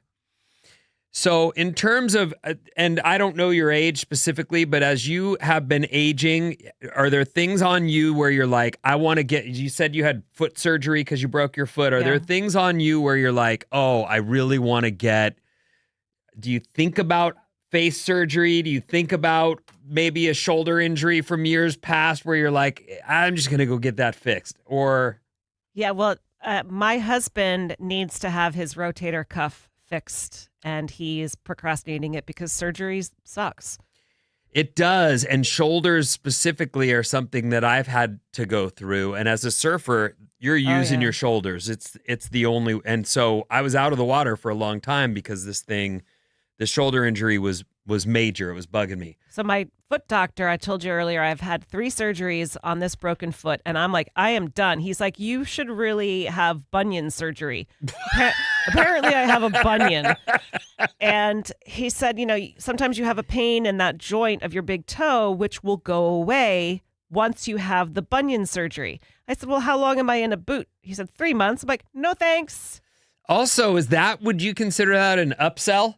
Like, I didn't come in here to hear about my bunion. Yeah, I came in here so you to fix my broken foot. He's like, oh, it'll be much better if you get a bunion surgery. And I said, I if I could, I would never have surgery again in my life. So I bring it up for that reason, because this is about robots doing surgery. Oh. So as we talk about AI and how it's become a regular part of daily life, Maddie, on the show, you use AI daily, wouldn't you say? All the time. All the day. time. Even our kids who are talking to that little device in the corner of the room and asking, it's funny, they've grown very used to being able to ask it anything they want and then get an answer. Yeah.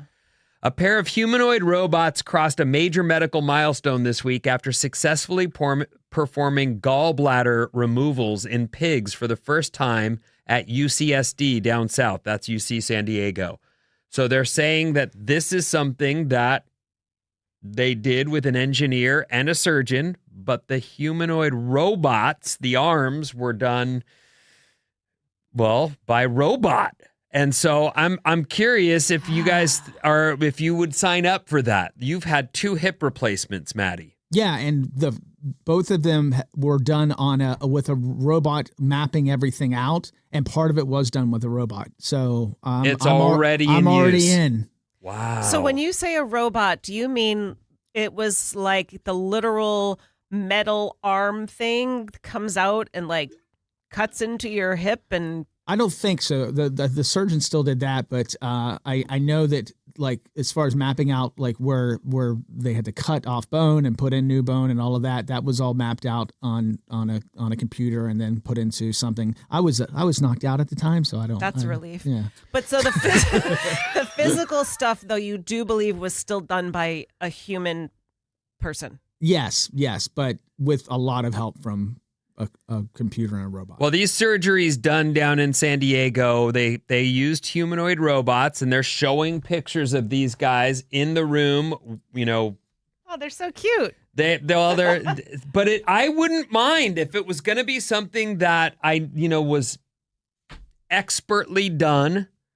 It might be something that you would sign up for. I mean, if I want to be proven. So, Vinny, you were talking about like your knees bugging you and it never bothered you before. So you need a knee replacement. I don't even know if that's a thing. It is. Yes. It is a thing. Okay, so you need a knee replacement. You're okay with that cute little robot going? Not right away, no. And I went through this. In general, I will often, because I just blindly trust super smart doctor types, I will often be like, just do it. Let's go.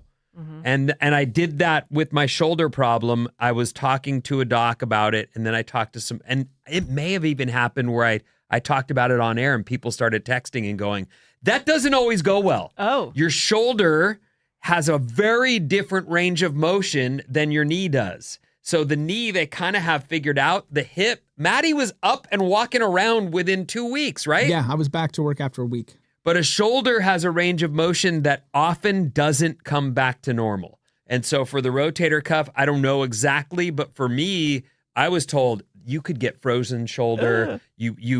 Because they lock it in and hold it still while you heal, and sometimes it locks. Go ahead. Couple texts on this. The one person is saying that their brother had hernia surgery from 707 by robot, and it went great and a short recovery time. Very tiny incisors is what they're saying. And then a lot of people are telling you about bunion surgery. Saying don't do it. Sarah, no, had bunion surgery after 15 years in heels and SF. I was on crutches for a week, so they weren't as bad. I had bunion surgery 20 years ago. Yes, it was awful. And yes, I would 100% do it again because I was in so much pain and it's been amazing. And then 415, bunion surgery rarely works and is super painful. Ooh. Geraldine via Odyssey, listening in Pleasant Hill. Do you don't wear a lot of heels or do you? No, that's not from that necessarily. I used to wear a lot of heels, but no, he said it's genetic. And I remember my mom, I was like, what's wrong with your foot? She's like, that's a bunion. My mom was from Tennessee, which is why I'm like, what? That's not a Boston accent. What is that? Yeah, my mom was from Tennessee and had the sweetest accent, and my dad was from Hungary and had a really weird accent. So we all grew up without accents. But so he said it's genetic, and yes, it's uncomfortable, but he told me a boot for 3 months. And I just went through that. I'm like, I'm not wearing a boot. I'm not sitting on the couch for another 3 months. And I don't care if it's a robot or a human doing it. And do you have, just to finish the sort of thought process, do you have pain in your big toe, like what he was pointing at, which is due to your bunion? It's discomfort. Oh, okay. Yeah. Like my big toe doesn't bend properly. So when I run, it's not getting a full range of motion. Got it. I have had, I don't know if any of you have had to go to the dermatologist, but because I spend so much time in the sun and outdoors, I go to the dermatologist regularly, and I have had them go, we should make an appointment and have this taken off you. I could do it now, but it'll leave and I have every time gone, just cut it. Just do it now. I'm not, as vain as I think I am, I'm not that vain apparently, because I'm always like, just melon ball that out of there and, put a Band-Aid on it and let's move on. I know it's gross, but I don't want another appointment, and I don't necessarily need to be worried about this as much. But it's not on your face, or is it? I've had it on my face. Oh. Yeah, absolutely. I could show you divots and little spots where they just went zip. My husband had a mole removed from his back, and he was in his 20s. It looks like a gunshot wound. Oh, yeah. They really melon balled that. And it was one of those where they thought this could go melanoma, or already was. I guess. Or the guy wanted to bill insurance. I don't know. One more text before we go to break. Vinny's friend Deepak did a robotic surgery on me for a throat neck issue. It was like him working on a joystick from afar. Crazy. Ooh. My friend Deepak is one of my smartest friends. He's a guy who, when I was all like, hey, we're all going to party, he'd go, I have school work to do. He's a doctor and surgeon. And so he is someone that I would trust, like blindly trust. He's one of those guys. Very smart. Anyway, what's coming up in the trash? We've got Eat the Headlines coming up. You could own the house from Gilmore Girls. A Grateful Dead box set, La La Land back in theaters, and more.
Is my mic on? We were all like, busy chatting and doing other things here. Okay. It is the Sarah and Vinnie show. I am the other Sarah sitting in for Sarah Clark. She will be returning on Monday. Right now, let's eat the headlines. Beep, beep, beep, beep, beep. We don't hear it. You have her on? Oh, there it is. All right, some really cool things happening, like the Grateful Dead coming out with a new box set. This is going to feature the summer of 1985, a 20 CD box set. This comes out September 18th, yes, 20, to celebrate the 20th anniversary tour of the band, as I said, back in 1985. This will also feature 3 of their anniversary shows at the Greek Theater in Berkeley. The house from Gilmore Girls is up for sale, and some of you are thinking, like Bob probably, I'll take it. Yeah, I thought this was shot in Hollywood. It was. I know it was. It was. However, the pilot was shot in Canada, just outside of Toronto, and it is actually the house that they then rebuilt for the set in Hollywood. Now, I am also a big fan of Gilmore Girls, but I don't want to get in your way, Bob. You can have it for the low, low price of $3.8 million. Where is it? Nowheresville, Toronto. No thanks. Toronto's a great city, but this is not in Toronto. It is outside Toronto. Okay. If I'm going to spend $3 million on a house, it's going to be here. I heard that. Absolutely. Harry Potter star Daniel Radcliffe and Game of Thrones actor Peter Dinklage are joining the cast of Steps. This is on Netflix, and It's a show already in existence? I am not familiar with Steps, and apparently this is somehow a big deal?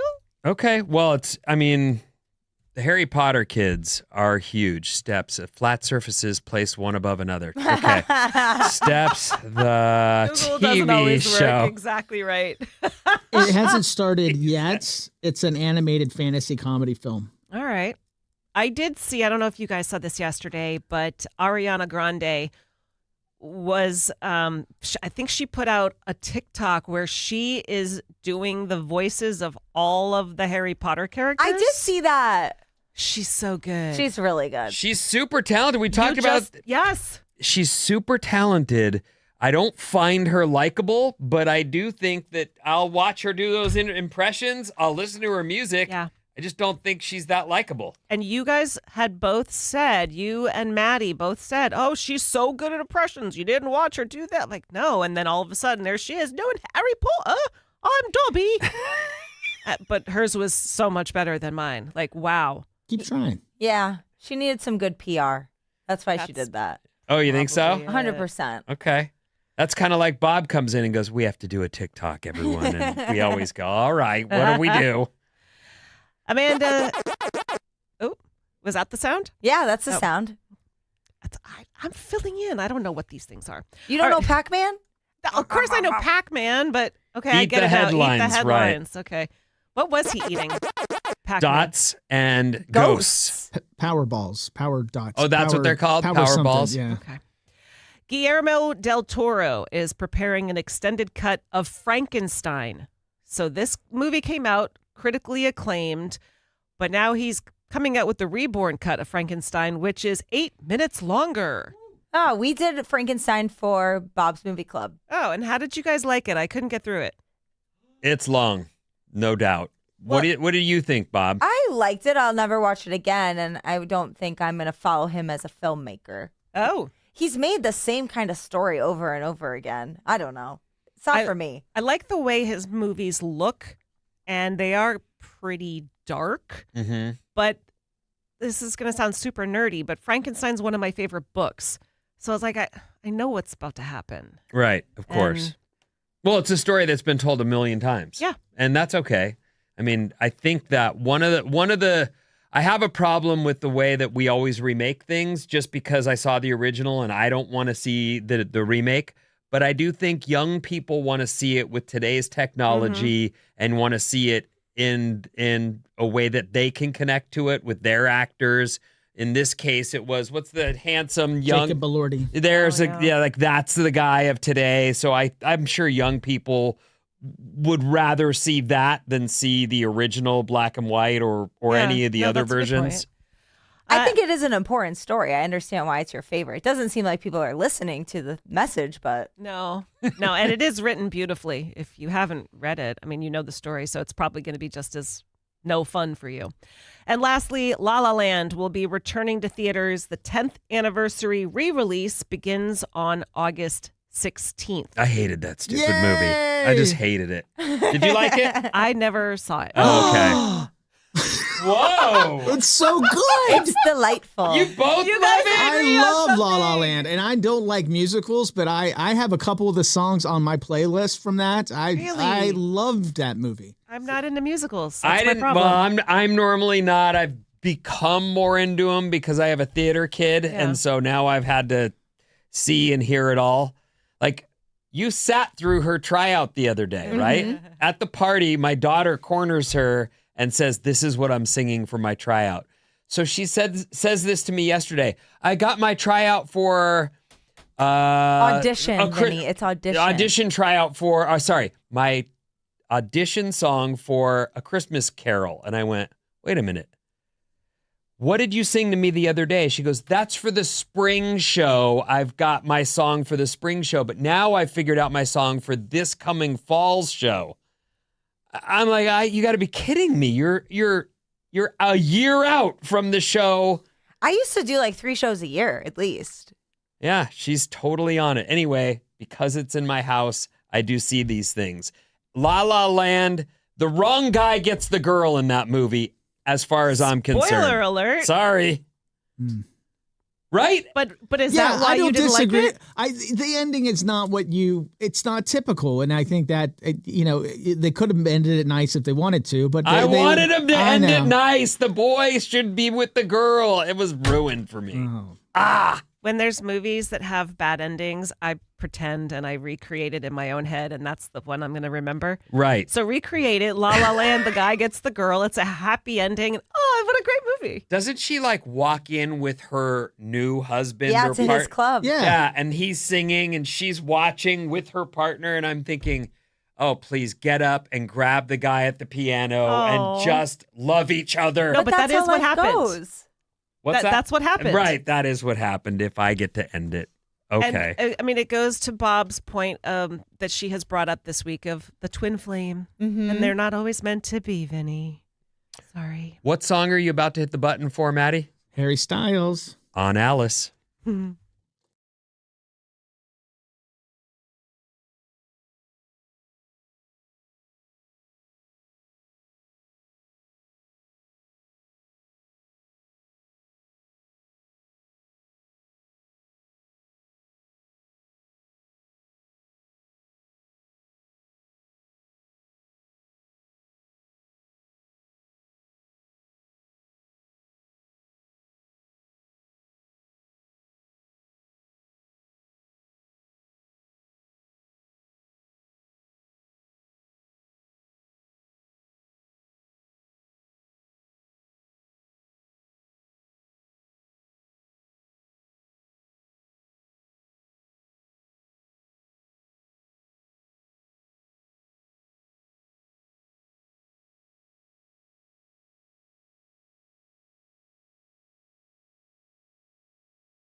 Alice 97.3. It is the Sarah and Vinnie show. Sarah Clark returning on Monday. We're almost done here. We're going to mention again that part of the team is going to be out this weekend on Saturday. So join Maddie and Bob this Saturday for Stuff the Bus. This is a great cause. I mentioned earlier, I was just talking to my daughter and she mentioned, I can't wait. I know the school supplies I want to get and I can't wait to get my backpack and everything set up. And it is a big part of going back to school, which is still maybe 3 to 4 weeks away. But these guys will be out for Stuff the Bus. Go on, Maddie. Well, yeah. So the whole point is like a lot of kids can't afford to have the new stuff. And this event is to raise awareness and bring your new backpacks. Go to Target, get the good stuff. Get them, the all the colored crayons and all the pens. Get them the pen with 4 colors. Yeah, bring that. I'll seal it. So Stuff the Bus is happening at Miristar Federal Credit Union, 255 North White Road, San Jose from 9 a.m. to 1 p.m. Bobby's going to be there too. I'm pumped. Are you? I am. I think it's going to be really nice. You're making a night of it. You're going out Friday night. Susan and I's 10-year anniversary is on Saturday. Oh. So we're going to San Jose on Friday. We're going to go see Nate Bargatze at SAP Center, get some dinner, stay in a hotel. So I'll be there bright and early with some good San Jose coffee. If anyone has coffee shop recommendations, let me know. 9 to 1 this Saturday. Bring new backpacks and school gear donations. They'll be out there doing meet and greets and hopefully we'll get record number of donations. We're going to tap out for the day, but keep listening all day long for your chance to win tickets to see Outside Lands. Mason's got them, the code word coming up on her show, and Jane this afternoon has a word for you as well to get into Outside Lands, which is right around the corner. We'll be back tomorrow. Have a great one.